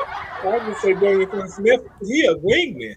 He's 6'7", so yeah, he a wing. I mean, oh wait, no. Hopefully you sure? Knock down some threes wide open. Yeah, I thought hopefully he knock down some threes open.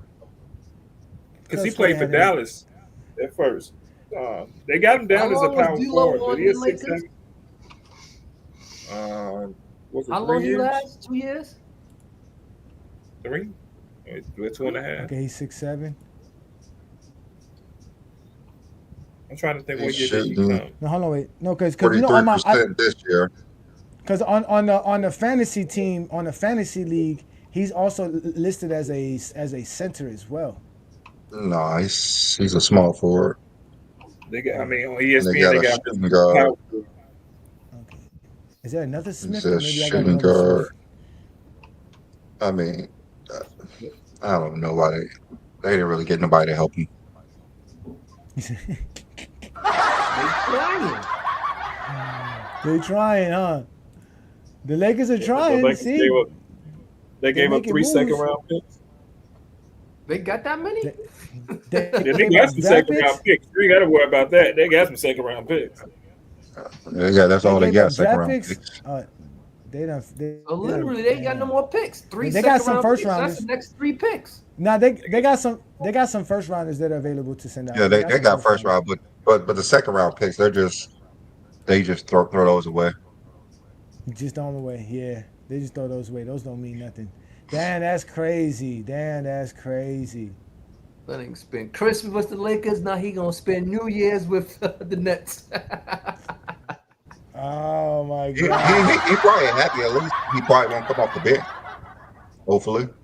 He probably Nah, he gonna replace Schroeder. That's why the Nets got him. He gonna replace Schroeder. Yeah, Okay. exactly. Now that's who the Lakers should have got. Yeah. So look, yeah, that's what I know. I'm right. That's what I'm saying. They got him on the Lakers now. Dorian Finney-Smith is listed as a small forward, power forward, and a center on Yahoo's Fantasy Sports. And how tall is he? 6'7". 6'7". He's A 6'7". 6'7" center? 6'7", Yeah. 220. Like 6'7", 220. Yeah, he's not gonna play the center. He's not gonna play no center. He's not helping Anthony Just Davis go out. ahead and bring back Dwight Howard. Jeez, just put him back on the team. I've been saying that for so long. Just bring back Dwight. You heard what he said on his podcast? He said he had to work out with the Warriors, but they told him they're looking for a big man that shoot threes. Oh my God. You ain't gonna find that in the open market. Yeah, they got him listed as a power forward. Oh yeah, so he can't help Anthony Davis. Damn. The Nets a are wrap. thinking about releasing Ben Simmons. I've heard some rumblings they might buy out his contract. What They can he do should've- for the Lakers? Nothing. Ben Simmons can't do nothing for anybody. Dorian Finney-Smith has a 7-foot wingspan. That's why they got him listed. That as a don't really center? help. That don't help. He's a big wing. That don't help. He said that don't help. That don't help. They already got too many wings. That's They crazy. need a That's center. crazy. Well, listen, I guess we just got a trade bomb in the NBA. This is why the NBA is great. We get all kind of trades. We get to talk about stuff like this. We don't get that. None of y'all sitting here talking about what happened on Christmas Day. Nobody cared. Those 2 games were a dud. Nobody care about no NFL games on no Christmas Day unless it's on Sunday. Okay, maybe on Monday. You can have Monday Night Football Christmas. That'd be nice. Do double header. But leave Christmas alone. Leave it for the NBA. We've had the NBA Christmas for a long time. New shoes come out for Christmas Day games. Yes, and Shit. now we know who has the most points in a Christmas game now because So how many? Hey, Brandon, how many games should they lower it to instead of 5? But they should do it 3 games. 3 games. 2 2 games? Oh my God. games. Brandon's like, yeah. Brandon's like, do 2 games so I can watch my NFL games, then watch the NBA games. It's 2 games. Make it good too. I don't know. I like all the Make games the on games that Christmas you wanna Day. watch. I like all the games on I Christmas mean, Day. it's, that's not an issue. I'm just saying if they want it to be bigger, they have to have less games. But it's not an issue with more games. If they want it to be bigger, they got to take Stephen A. Smith, big forehead, off the damn screen and stop showing us him. They waited all the way till LeBron started playing to put Stephen A. Smith, big forehead ass, on the screen. We were doing great without him. They put more Monica McNutt on the screen, more of that Nigerian girl. I can't say her name because I don't want Brandon making fun of me. Put her on the scene. Put more of that. Get rid of Makita Andrews. Get rid of Kendrick Perkins. Kendrick Perkins stepped on it. Kendrick Perkins stepped on the national scene looking like a Fruit of Islam soldier. This man came on with a bow tie. Just looked like a fool, man. Just looked like a fool. Shouldn't have nothing. Kendrick Perkins been saying some pretty stupid stuff lately. He literally told LeBron he should show up to actually watch his son play basketball. You should Lately, just come take on, the man. lately word off of it. Hey, Brandon, take the lately off word off of it. Okay, Lately. everything else. Listen, because we Take the already lately know. word off. Cause we already know he got a bunch of bad takes, and if you got bad takes, we know Travis is gonna take care of you with the chat bomb by T. Perfect. So at the end of the day, stop saying silly shit. And I know Travis got something to say because y'all been poking fun at Travis, so y'all better be prepared. So ladies and gentlemen, we about to give you the chat bomb with T. Perfect. We are interrupting our normal programming. The current threat level is critical, meaning an attack is imminent. Civilians are advised to remain indoors. In some urban areas, evacuations are taking place. If you're in one of these areas, police will help you to safety. Follow their orders without question. You should remain indoors until you are told otherwise. You should now prepare for a nuclear strike. You will not be able to leave your location for 14 days after the strike.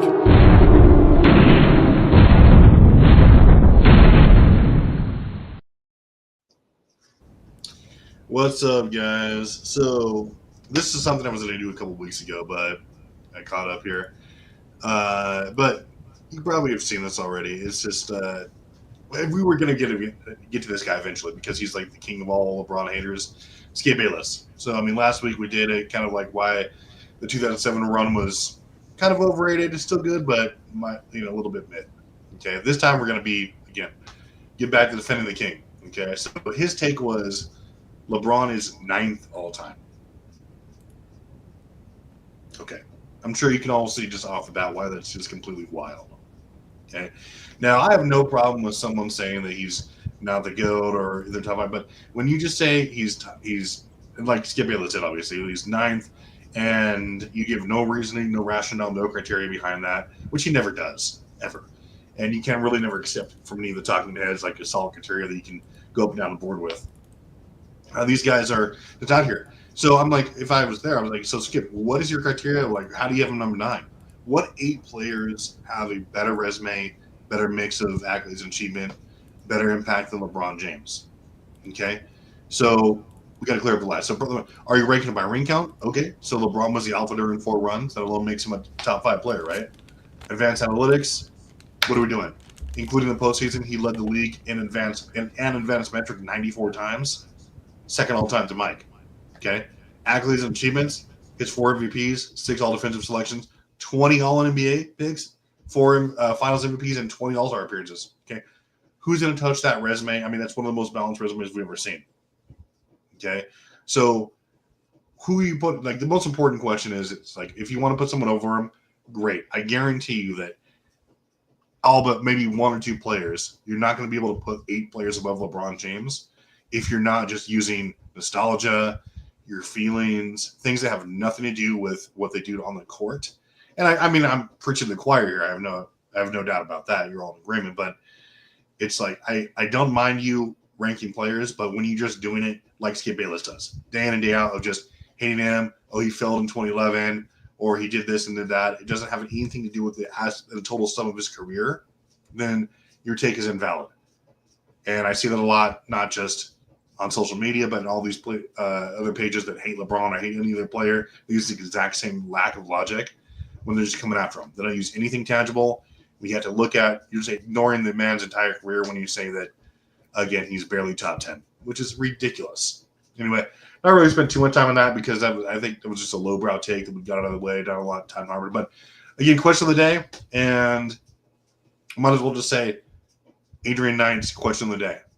Okay, because we're not going to we want more competition for this man. Okay, don't let him just bully you, which is what he's doing. Okay, so Adrian Knight says, what would I change about today's NBA? I think the NBA is in a great place, but I mean, if I wanted to change anything to maybe stoke a little bit more interest, I would say possibly that. I mean, I might look into lowering the games, maybe down to 70. So I mean, just to trim the bulk down to where the stakes are, a little bit higher. We can maybe prop up the matchups from team to team. Maybe so the game's a little bit more spaced out, a little bit more time to hype up the games from time to time. If there's a couple days in between, kind of like the NFL, you get hype messages from the NFL page about every team. It's all broken down, all the games, so it's like an event. That's the only thing I would do. I mean, but otherwise, like they're still very popular. I don't think it's in a bad place, but I might look to trim a little bit of that. But we'll see. Anyway, that's it for today, and we'll get back at it next week. All right, no doubt, no doubt. Shout out to you, T Perfect, always going at these fools who say something crazy. So when you out here saying something silly on social media, be careful because Travis is all over the place. He's on Facebook, he is on Twitter, he is on YouTube, and he'll definitely check you for saying something silly. So ladies and gentlemen, that was the chat bomb by T Perfect. Thank you so much, T Perfect, for that. That was a great job by you. So we'll get back to today's program, and we got the link up for anybody who wants to join us. But we'll get to y'all very shortly. Brain dead to say LeBron is anything lower than 2, in my opinion. Tell it to Bayless, man. Like, it's the worst. I thought I was like, what? Based on what, man? Like, there's nothing he would say. It was ridiculous. Nah, he's crazy. Like I said, those guys should never get attention. When Skip Bayless called Troy Aikman gay, guess what happened to him? Guess what happened to him? He couldn't cover the NFL anymore. Mm-hmm. That's why he went. That's why he went covering basketball. Because you can't be out here saying silly shit. Unless it's about LeBron. Unless it's about LeBron. Which was allowed by who? ESPN, which is supposed to be a wholesome. You know what I'm saying? ABC's supposed to be wholesome. But nah, we got big forehead Stephen A. second place. Matter of fact, let's bring up Blue Boat, the Lord of Goat James Kingdom. Shout out to Blue Boat in the building. Blue Boat, let them know how Stephen's second place is just horrible. That's sunken place. Sunken place. He's in a sunken place. Oh my God, that's hilarious. Well, he do got a sister though. He can't be that sunken. Yeah, trust me. The way he carry himself, he's sunken place. Straight up. Well, thank you for joining the panel. We also got, man. Happy holidays, brother. What you got for us today, brother? You see what we talking? We talking obviously the NFL and how they stole Christmas. They were the true Grinches of Christmas.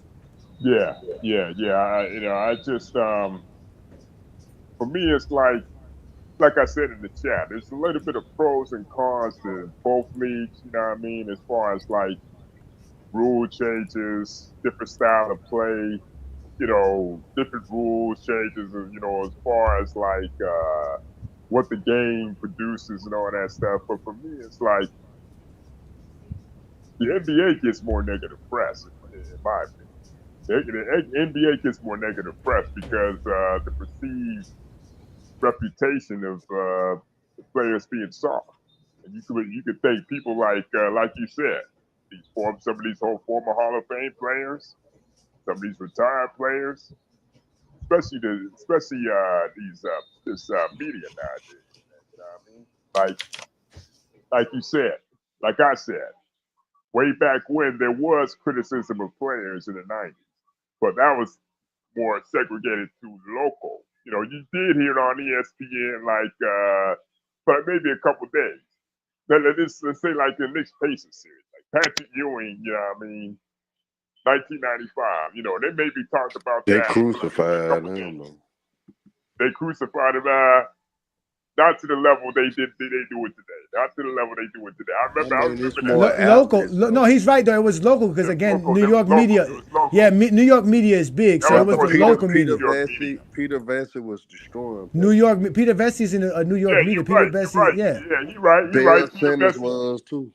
Peter Vesey did out Ewing. He did chew up Ewing, but now it's like for maybe a couple of days to like maybe a week. Now you got people like these clowns out here like Rob Parker, Stephen A. Smith. Let's say, for instance, like maybe any superstar, have a game like Patrick Ewing. They will be crucifying them even well into the next series. Even well into the next series, man. Even well into But they did say he choked, though. They said Patrick Right. But they didn't hold it against him. They didn't hold it against him. No, they did not, bro. See, that's where they did not. They did not. Hold on. They did not. They did talk about his legacy. Johnny, but I will give Herm this credit though. They did say he choked, but it wasn't to the level of media coverage like it is today. I mean, like Yeah, I because said, they don't have as many uh, outlets back then right, as they do right, now. right. You got social They was media. killing them though. They was You killing. didn't, he wasn't killed on he wasn't killed on Definitely was good. ESPN.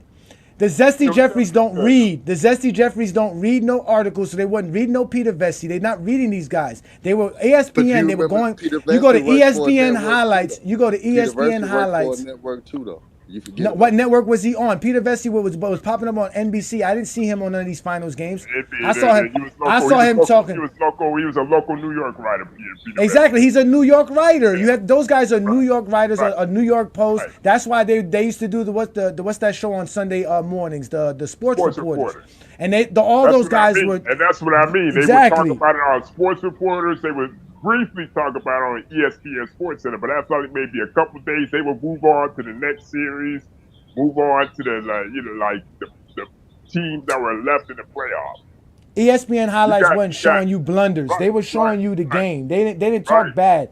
They talked about how the Pacers won it, not how Patrick Ewing choked it. They didn't talk about Charles Smith when Charles Smith was out here bricking underneath layups between the rim. They didn't talk about that. But the way you talk about how everything gets better in due time, same thing with the media, same things with the coverage of the media. So it's the same thing. It have not switched it up for the NFL, bro. It's evolution as well. So they don't, bro. You can't talk bad about the NFL, bro. You can't talk bad about Patrick Mahomes. Troy Aikman has been critical of the NFL for where's years. Where's the Taylor been evolution critical for of the the media NFL for the for years. Tom Not Brady have just was all-time critical great of the players NFL. coming out trashing the Man, NFL. listen, you don't have nobody. You don't have nobody being upset that they saying. Wait, y'all don't have nobody upset that Patrick Mahomes is being considered. We don't hear no NFL being mad. As much as I got NFL fans around me, none of y'all get mad when they say Patrick Mahomes is better than Tom Brady. None of y'all do that in the NFL because they appreciate today's NFL players. Better than Tom Brady. Absolutely not. Check this out, though. Don't getting nowhere near the hate of a LeBron James for even being considered the greatest That I football agree. player. That I agree with. Exactly. You want to know why, Twin, man? Because NFL fans are smart. That's why. It ain't about that. Yes. Because NFL fans are going to crucify him. They're appreciating his y'all great. can listen right quick. This is the difference between the NFL and NBA. NFL always made it clear. Nobody is above the shield. But the NBA never had that type of. They never moved like that. What does that have to do with Patrick Mahomes? It has everything to do with it because they don't just think about one player. They think about the team. We're talking about the players. Herm, we're talking about the players. Focuses on one damn player to carry the whole damn league. Herm's The not NFL never wrong. moves like that. Yes, the league is ran by Patrick Mahomes. Patrick Mahomes is the face of the league, Herm. He's the face of. Yes, he is. No face of the NFL. What the fuck you? Patrick Mahomes is the face of the NFL, man. Patrick Mahomes is the face of the NFL, man. He's the face of the NFL. No, he is the face of the. He is the face of the NFL, bro. Just like Tom Brady was for decades, bro. What is wrong with y'all? Hold up, y'all. Check it out. I will say though that the criticism of players in the NBA is a little bit more intense, degraded. It's a little bit more degraded than it was in the NFL. You may hear Tom Brady or Troy Aikman make a critique here and there, but it's not to the visual or the NBA. You're talking about the player is soft or this team is stupid and all this BS. You know what I mean? Don't get me wrong. Hey, but Blue Ball, I want to ask B. Lee a question. B. Lee, gonna be honest about it. B. Lee, is anyone bigger than the Shield? When it comes to the NFL, is any player bigger than the Shield? Probably not. Yeah. Probably not. Who's arguing that? Who's arguing that? Who's arguing that here? Nobody's arguing that. So why in the hell you saying Patrick Mahomes is facing the NFL? The NFL Because they're all faces of the league. Because he is the face of the NFL. That's why. He's on more commercials. Which NFL player is on more commercials than Patrick Mahomes? Nobody never been. Herman, answer my question. Herm, answer my question, Herm.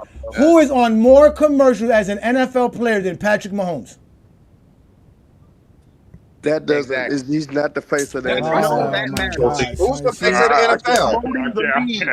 Who's the face of the NFL? No, he's saying there is no face. He's saying there is no There's face. never He's saying been a face There's of the always a NFL. face of every sport. That's just how sports Both work. of y'all not wrong, but it's like, for me, it's like to a certain extent, Patrick Mahomes is the face of the NFL. But when it comes down to it, it's always going to be about team first. It's the shit. Nobody's above I the shit. feel what you're Once saying, Tom Blue Brady, Boat, man. real quick.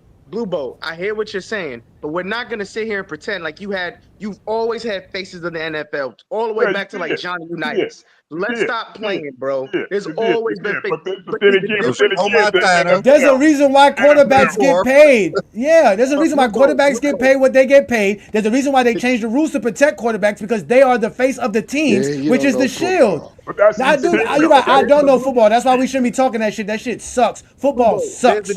There's a difference though. The difference in how they cover the NFL, the difference in how the former players talk about the NFL is the Now, major that difference. I agree with. That I agree with. That I The agree reason with. why the NBA is starting to slip is because you have mainstream media and now independent media trashing the NBA on a That's the point I was about to regular make. basis. To See, sit back here in and the pretend 90s, like Abe Johnny was incorrect when he said that, he's 100% correct. You Oh, could I not agree. talk about the NBA like that in the 90s and in the 80s and in the 70s. They did it on the local level. Because I'm from New York. Hold on. I remember those commercials. We are the New York Knicks. I remember those commercials. And then when Patrick Ewing choked, they killed him in the local media. But they didn't sit here and denigrate the entire NBA as a whole. That's the point I try to make. And here's another thing too. And Back in the because it wasn't 90s, like that back then. back in the 90s, you didn't have these.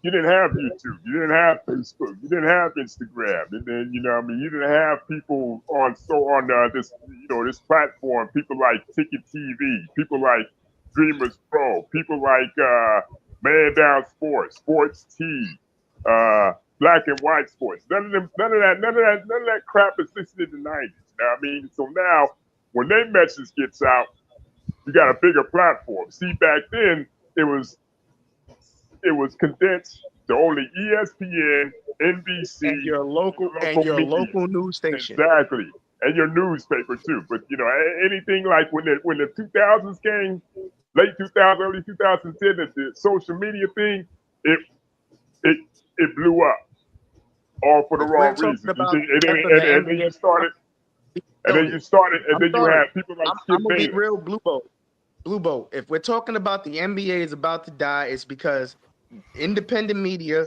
and mainstream media, especially the former players, are starting to kill it. I don't think it's about to die. I don't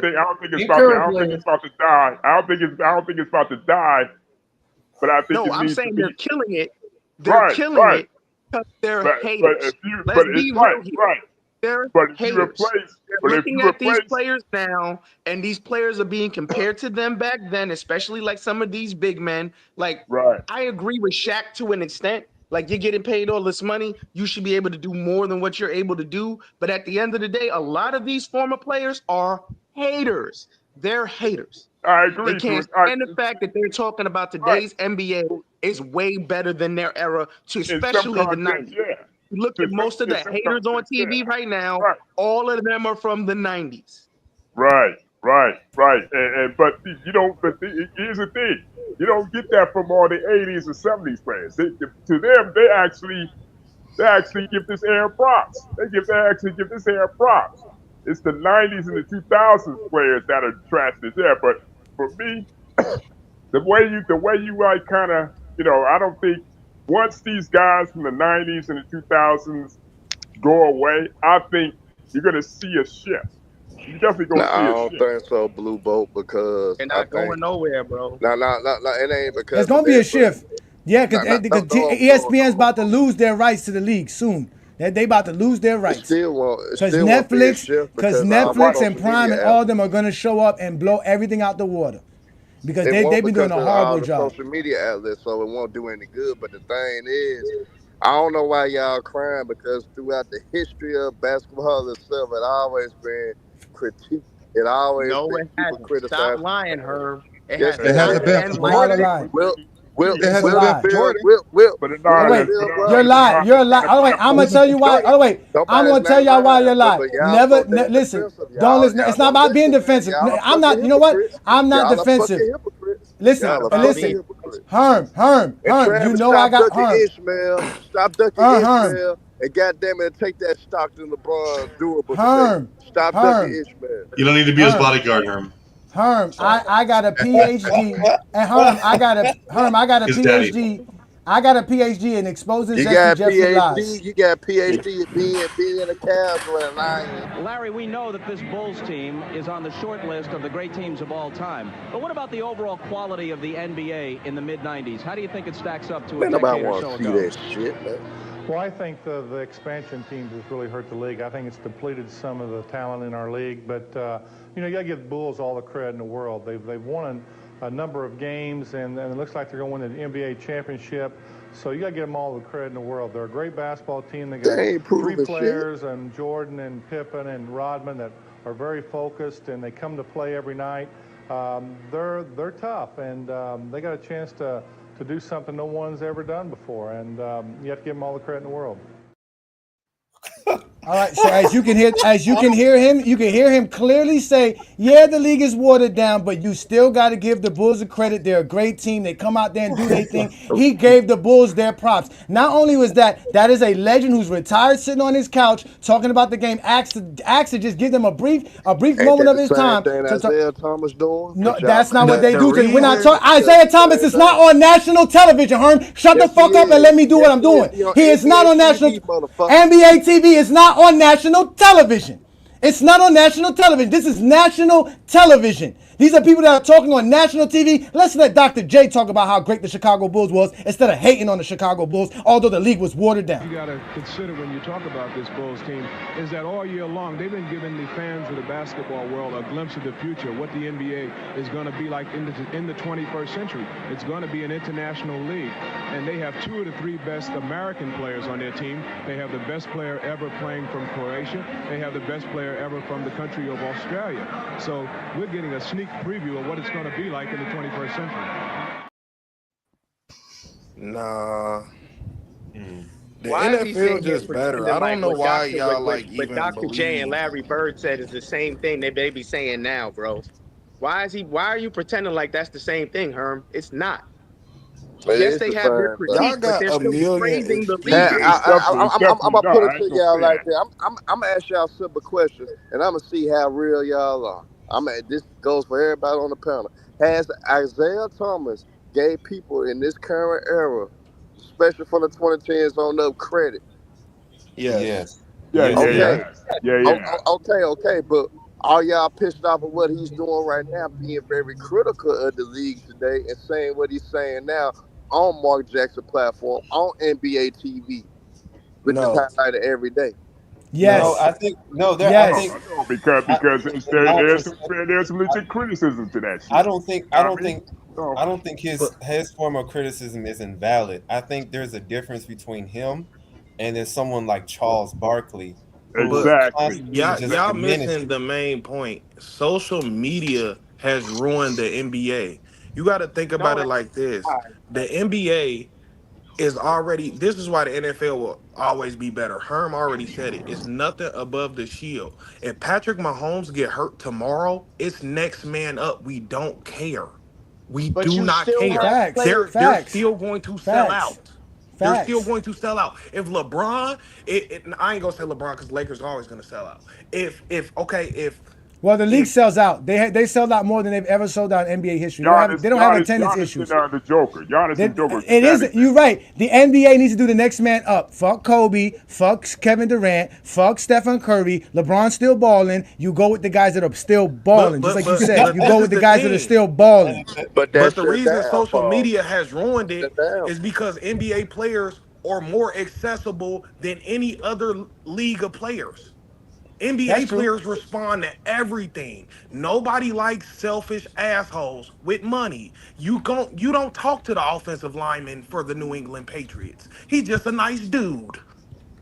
Nobody likes Kevin Durant. Nobody You don't even likes know him. him. You can walk past your offensive But lineman you and not don't know have who to. that You is. don't have to know these people to develop an opinion on them. So now, if I already think you got a bad attitude, you're selfish, you act a certain way, you never stay on the same team. Like all these things go into reasons why nobody likes the NBA. And Like, then, It's just hey, it's John, just a lot of trolls. The and reason they then, don't That like then, the NBA. that It's a lot of sound like a trolls. personal no, problem. no, That but sounds hey, like a John, It's I'm just a personal lot of problem to trolls. me. disappointed. I'm disappointed in Can I you, hey, respond to that John. real quick? I don't I'm even Nah. disagree with what you just said, but there's still major differences. I understand the NBA, the players are more accessible. You gave negative aspects of that accessibility. There's still plenty of positive access that happens in the NBA. There's still a major difference. The NFL legends big up the league. It does No, not they matter. no, don't. they But don't. No, No, they they don't. don't. you, No, No, they they don't. don't. NFL No, they legends, don't. No, They they don't. don't. They They talk No, don't. bad they about don't. They Rocky They talk talk bad Smith. about about They the how league. saying they they I they were can't. mean, just on I time mean, talking about how I you mean, can't I hit the mean, they do. quarterback, They They do. talk No. about how Starting players left get the NBA. underpaid. how Starting you left the can't hit, They NBA. you talk No, about can't the how they hit, don't difference. take how No, you the can difference is hold. this. No, the difference is this. When I ended Come up on on, man. ESPN the other day and popped up on an ESPN clip talking about the Cincinnati Bengals, they were talking about how Joe Burrow is still the man, although the Bengals are horrible. Right? They were saying how the Bengals are doing a horrible job providing him players around him because They Joe did Burrow that for still. Dan Marino. No, What you but I'm talking just saying. No, but my point is that the NFL always talks about their players. If they're good, you're going to talk about them. but Nobody's yeah, sitting that's here what I'm saying. Nobody's saying. Wait. NBA, Nobody's the saying. NFL Wait. players Wait. talk about the rules. That's all. Listen. Nobody's saying Devontae Adams is losing a step. He's a bum. They just realize, okay, he's out of it. Stephon Diggs is out of it. The next man is up. They don't talk bad about the guys who eventually, Right. like the guy said, they move on to the next They guy. crucified Ricky We're not Williams. gonna sit here They and keep They talking made crucified about. Ricky Williams Oh look like wait, a there's bad no, guy. there is no Hold reason on, to They keep. made y'all be Ricky quiet. Williams look like a bad There's guy. no One at again, a y'all. time. Come on, Herm. Yeah, let me talk. Listen, Come on. man, y'all for real. One at a time. Herm, chill. Listen, y'all got to understand that when we making fun of the Hardens, we're making fun of the Paul Georges, we're making fun of these guys because like they were trying to make fun of Stephen Curry for scoring 2 points. What do you expect? They're at the tail end of their career. No one gets mad when Devontae Adams is not getting 100 yards today. Nobody says anything but a fantasy guy who has him on his fantasy team. But those guys get to go out of the win because, like NFL Better said, the next man up, the next receiver's up. Who's the next receiver? It's Jamar Chase. It's Jake London, right? Is that his name? Drake London. There's these other guys that are coming. Nico Collins. T. Higgins. T. Higgins. You see what I'm saying? So that's the point. But go ahead, Ishmael. Go ahead, Ishmael. I think there are some points that are missing from what Johnny is trying to say, is that the NFL definitely the NFL criticizes the game, the rules. They criticize the fact that it hurts players from being enabled to be at their best because there are rules that are restricting them. They aren't in a habit, from what I see, they aren't in a habit trying to criticize players and say they can't play or the style of play is just terrible. They're not doing that. They're criticizing the fact that mostly of how the game is not enabling them to be at their full potential. And that's the difference. But here's also the difference though between that a lot of NBA fans are claiming that because rules changes in the NBA are making what the NBA product worse and analytics. But if you look at the NFL, which the main point of football is being violent and hurting people, is that football has made drastic rule changes to help be more safe for their players, and yet they're not falling down in ratings. So it can't be the rules in particular. That's what the point Johnny is making. Is that it's not the rules that in basketball, like rule changes is just astronomical. It changes the game just completely, like from what we've seen. You It's can just the see style of differences based on rule influences from the NFL that a lot of people complain today, but they still No, have they viewership. just better decision I don't, makers I, this I don't. I year. don't think it has anything to do with the rules. It's just Nobody want to watch that anybody shoot 43. it's just the way. Like I was watching Tom Brady because he does the games now. He's not tearing down these players. He's That's what, actually yeah.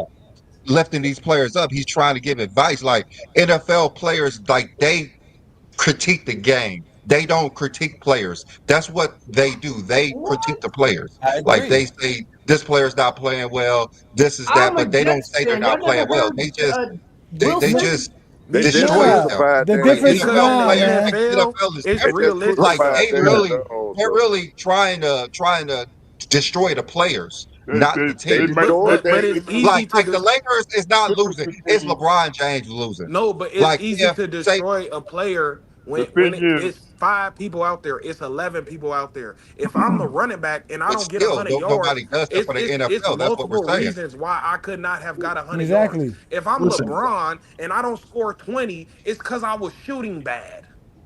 Listen, guys. So but I think I'm we're gonna getting away tell from. y'all something that. All right, that hold I on, think- Travis.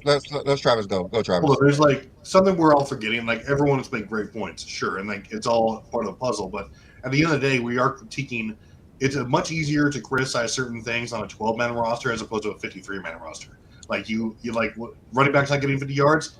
Sure, it's his fault, but also how good's your offensive line? How good's the play calling? What's the situation? All these things go into the different like where the critiques are aimed. Why you don't do that in basketball? Why don't you do that in basketball? What? Because it's only Why don't you do that in basketball? Because It's the same thing. No, it's the same thing. No. This goes back. I'm sorry, Travis. Hold on, Travis. This goes back to what John was saying. You're more informed as a football fan than a basketball fan, because the same way you feel like the running back needs an offensive line and the right schematics and all this other stuff to work out, it's the same for a basketball player. For LeBron James to be able to get his best shots and all that, you need the right schematic, right players around him, the right everything. There's a schematic and thing to basketball y'all don't understand. Y'all are not smart enough to understand basketball. It's too complex. Football is easy. Just like Politicus Rex said, you get 10 seconds of action and then you get 30 seconds of chilling back. All you do is run, dunk, and shoot. You don't have bro. Come on, you. Go ahead, Travis. Finish, Also, Travis. Go ahead, Travis. Last thing, guys. Also, at the end of the day, it's not like so. I get it. We're all aficionados here. You know, we'll watch Raiders shine, but it's not like the regular casual fans. Not even just on social media, but all over the place. Whenever you see, they are telling you what they don't like about today's game. Whether or not we agree with it isn't the point. They're telling you that they don't like, it's a slog. They're telling you that they have this perception of players being soft. They hate the 3-point barrage. They think players get away with traveling, all this stuff. They think that this is denigrating the game. This is the things that they're all saying. Just it's up to the NBA to either quell that or adjust or something. Like I said, whether or not we think it's legit is besides the point 100%. Okay. As much as we like people getting hit hard, we knew that when somebody go across the middle and that shit Vontaze Burfict did to Antonio Brown, anybody who's played football, who knows football, we know that's not fucking cool. We know that is not cool at all. That's out. You don't never want to do nobody like that. That is not the purpose of the game. So as much as you might say, as much as you might say this game is violent, and this Steve Atwater wanted to do that. What you mean? Brian Dawkins wanted to do that.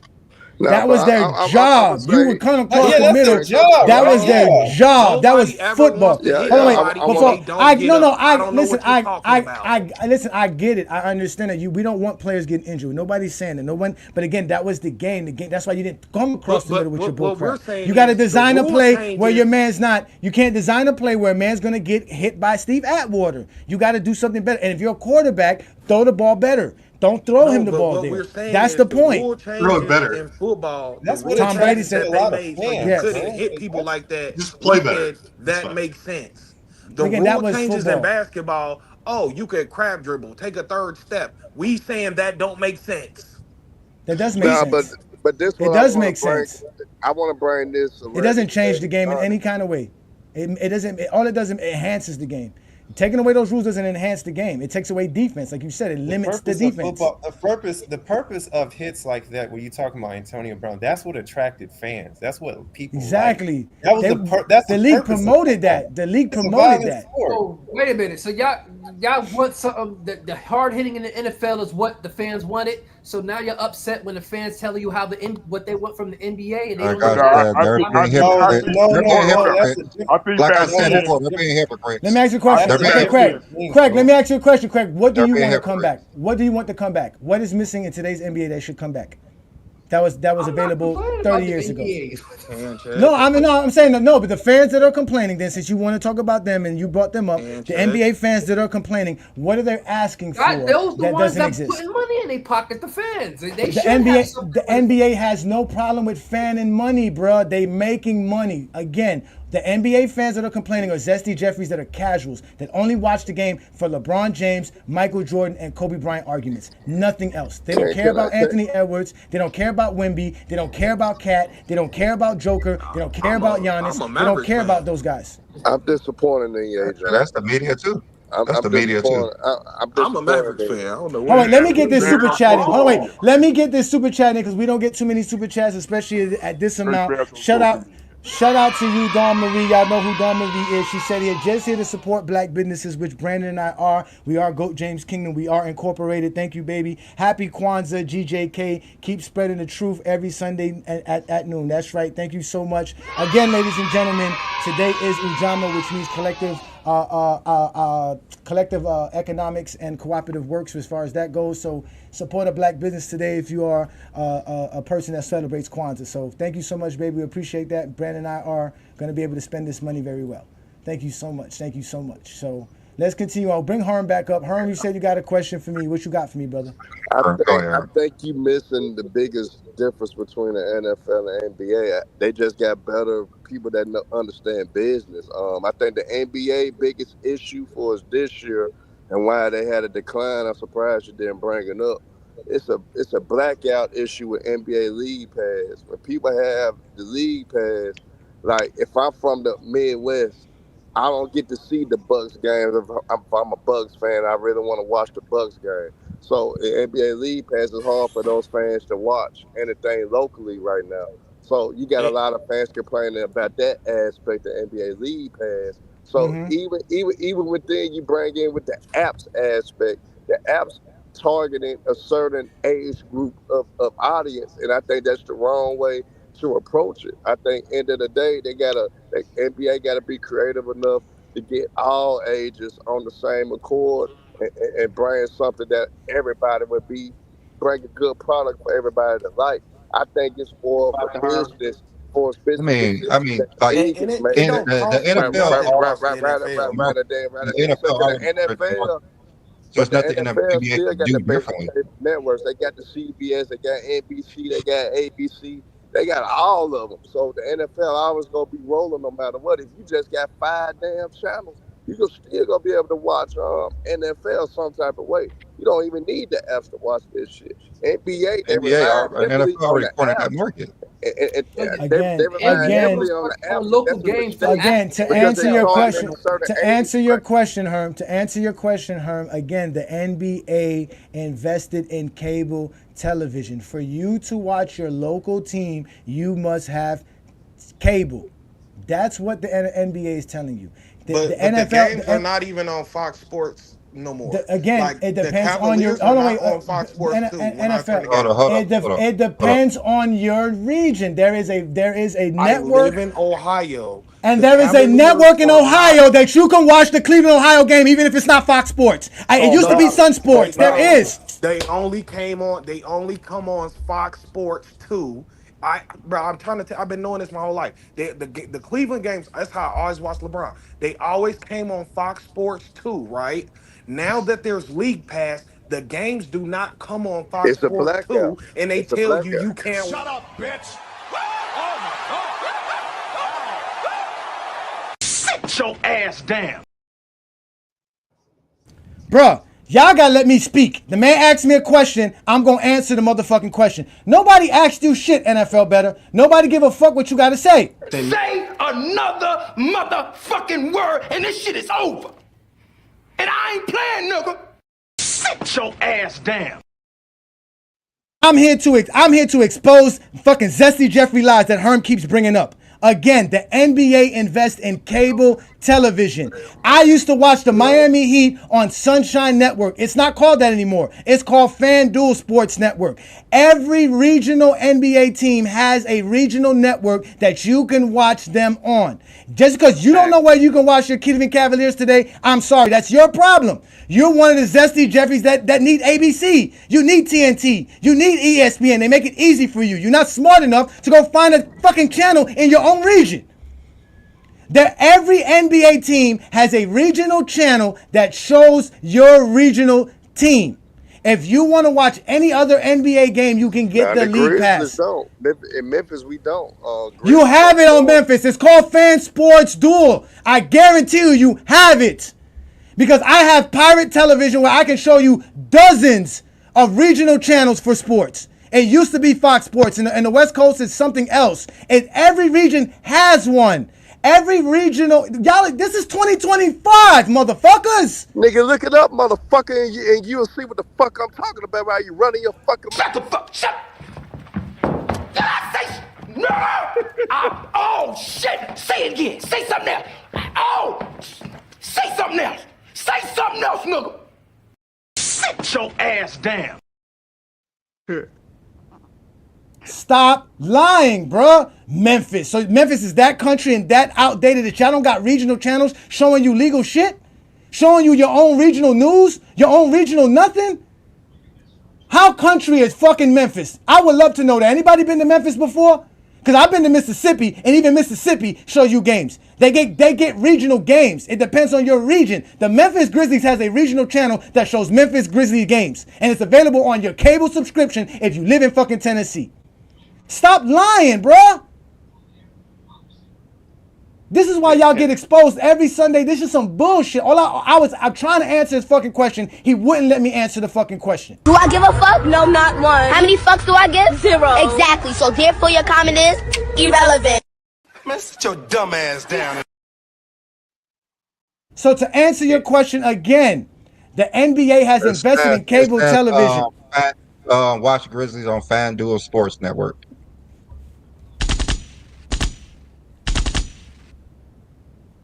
It used to be Bally Sports.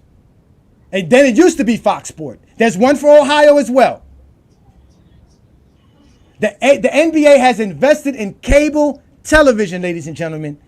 And because of that, you can't watch ESPN and TNT because half of y'all don't have cable. Look at how many people have cable compared to how many people have subscriptions to places like Netflix, Hulu. That's their sponsor. That's who's paying them billions of dollars. So they have to put them on those networks.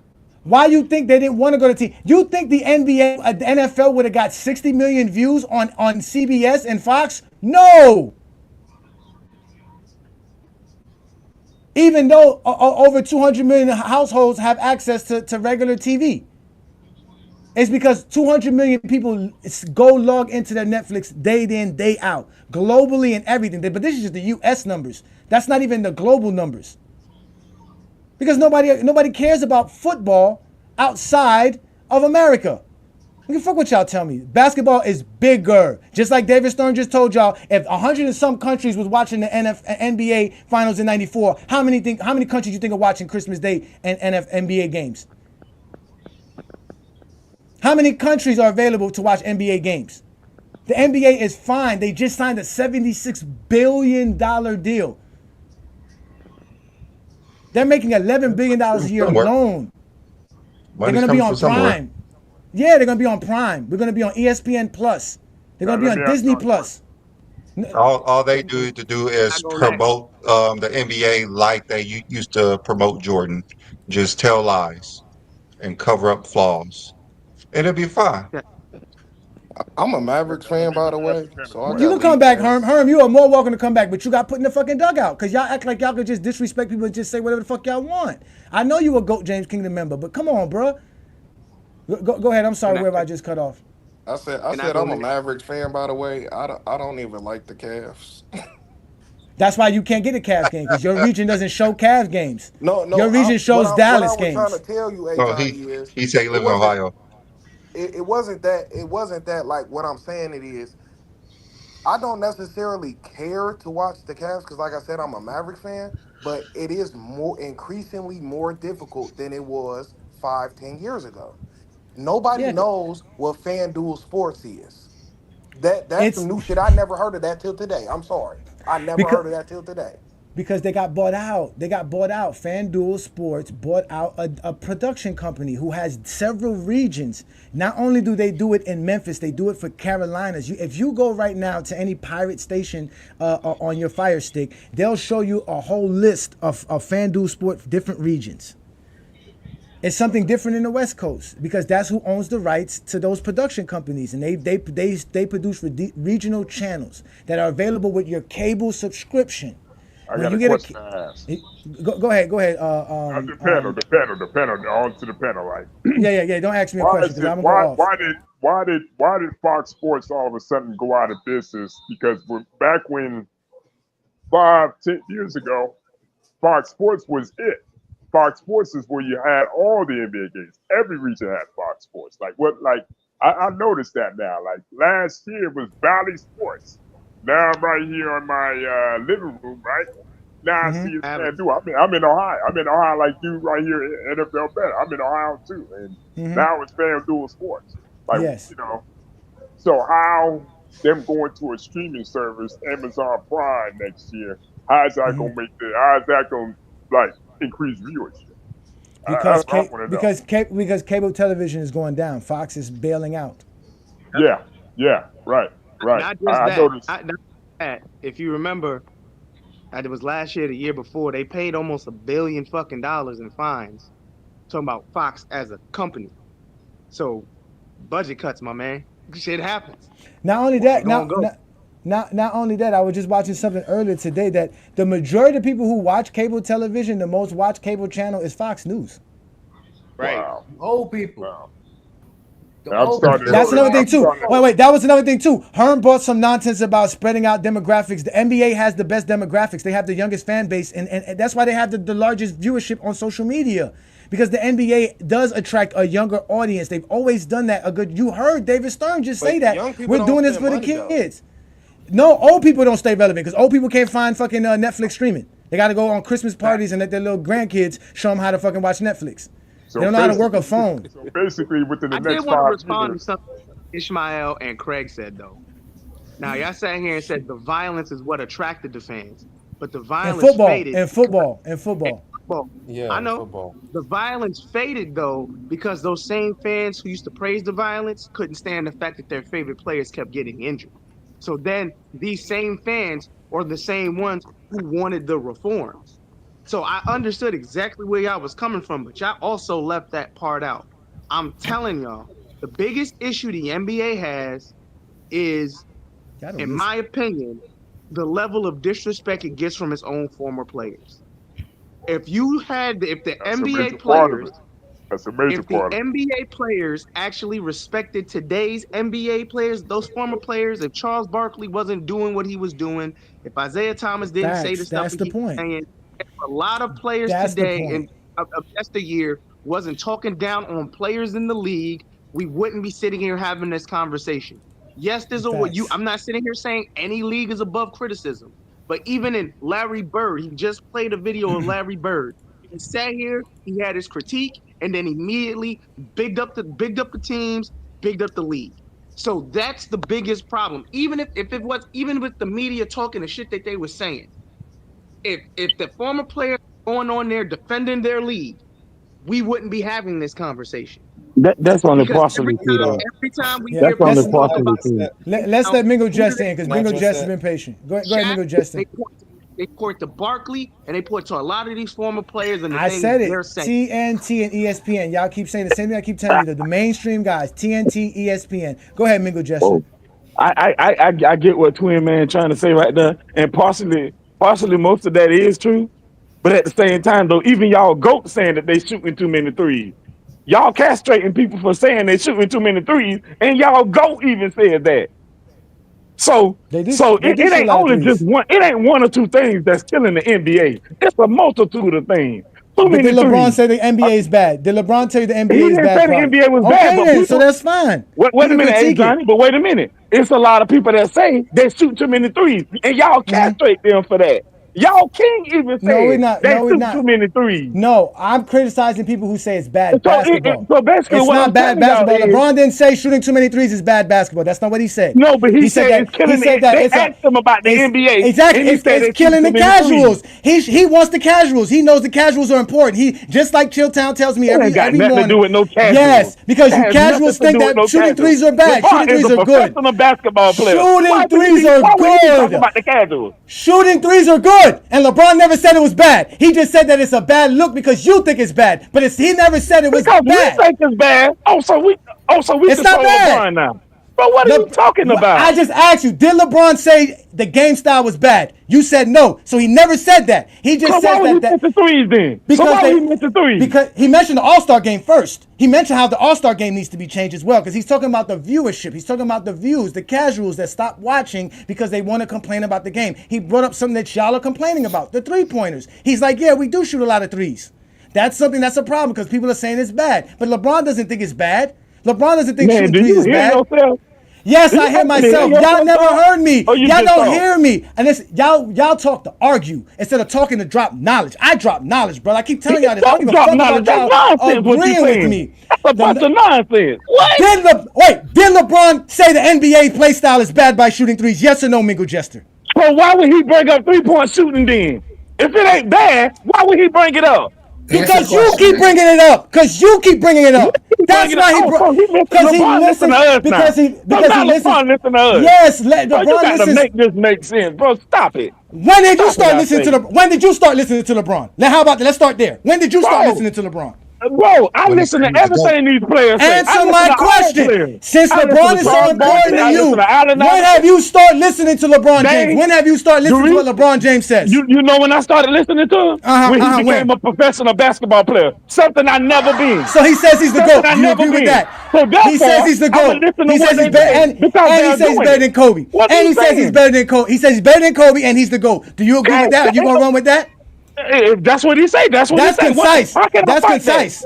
That's concise. That's concise. How can I fight that? Saying that? How can I fight that? That's concise. Stop going to other shows that. And saying, well, LeBron said they shooting too many threes and the Zesty and the LeBron fans are just not listening. We're listening. We heard what he said. Yes, they shoot a lot of threes because they can. They're good at it. LeBron doesn't think they're bad shooters. LeBron still shoots threes.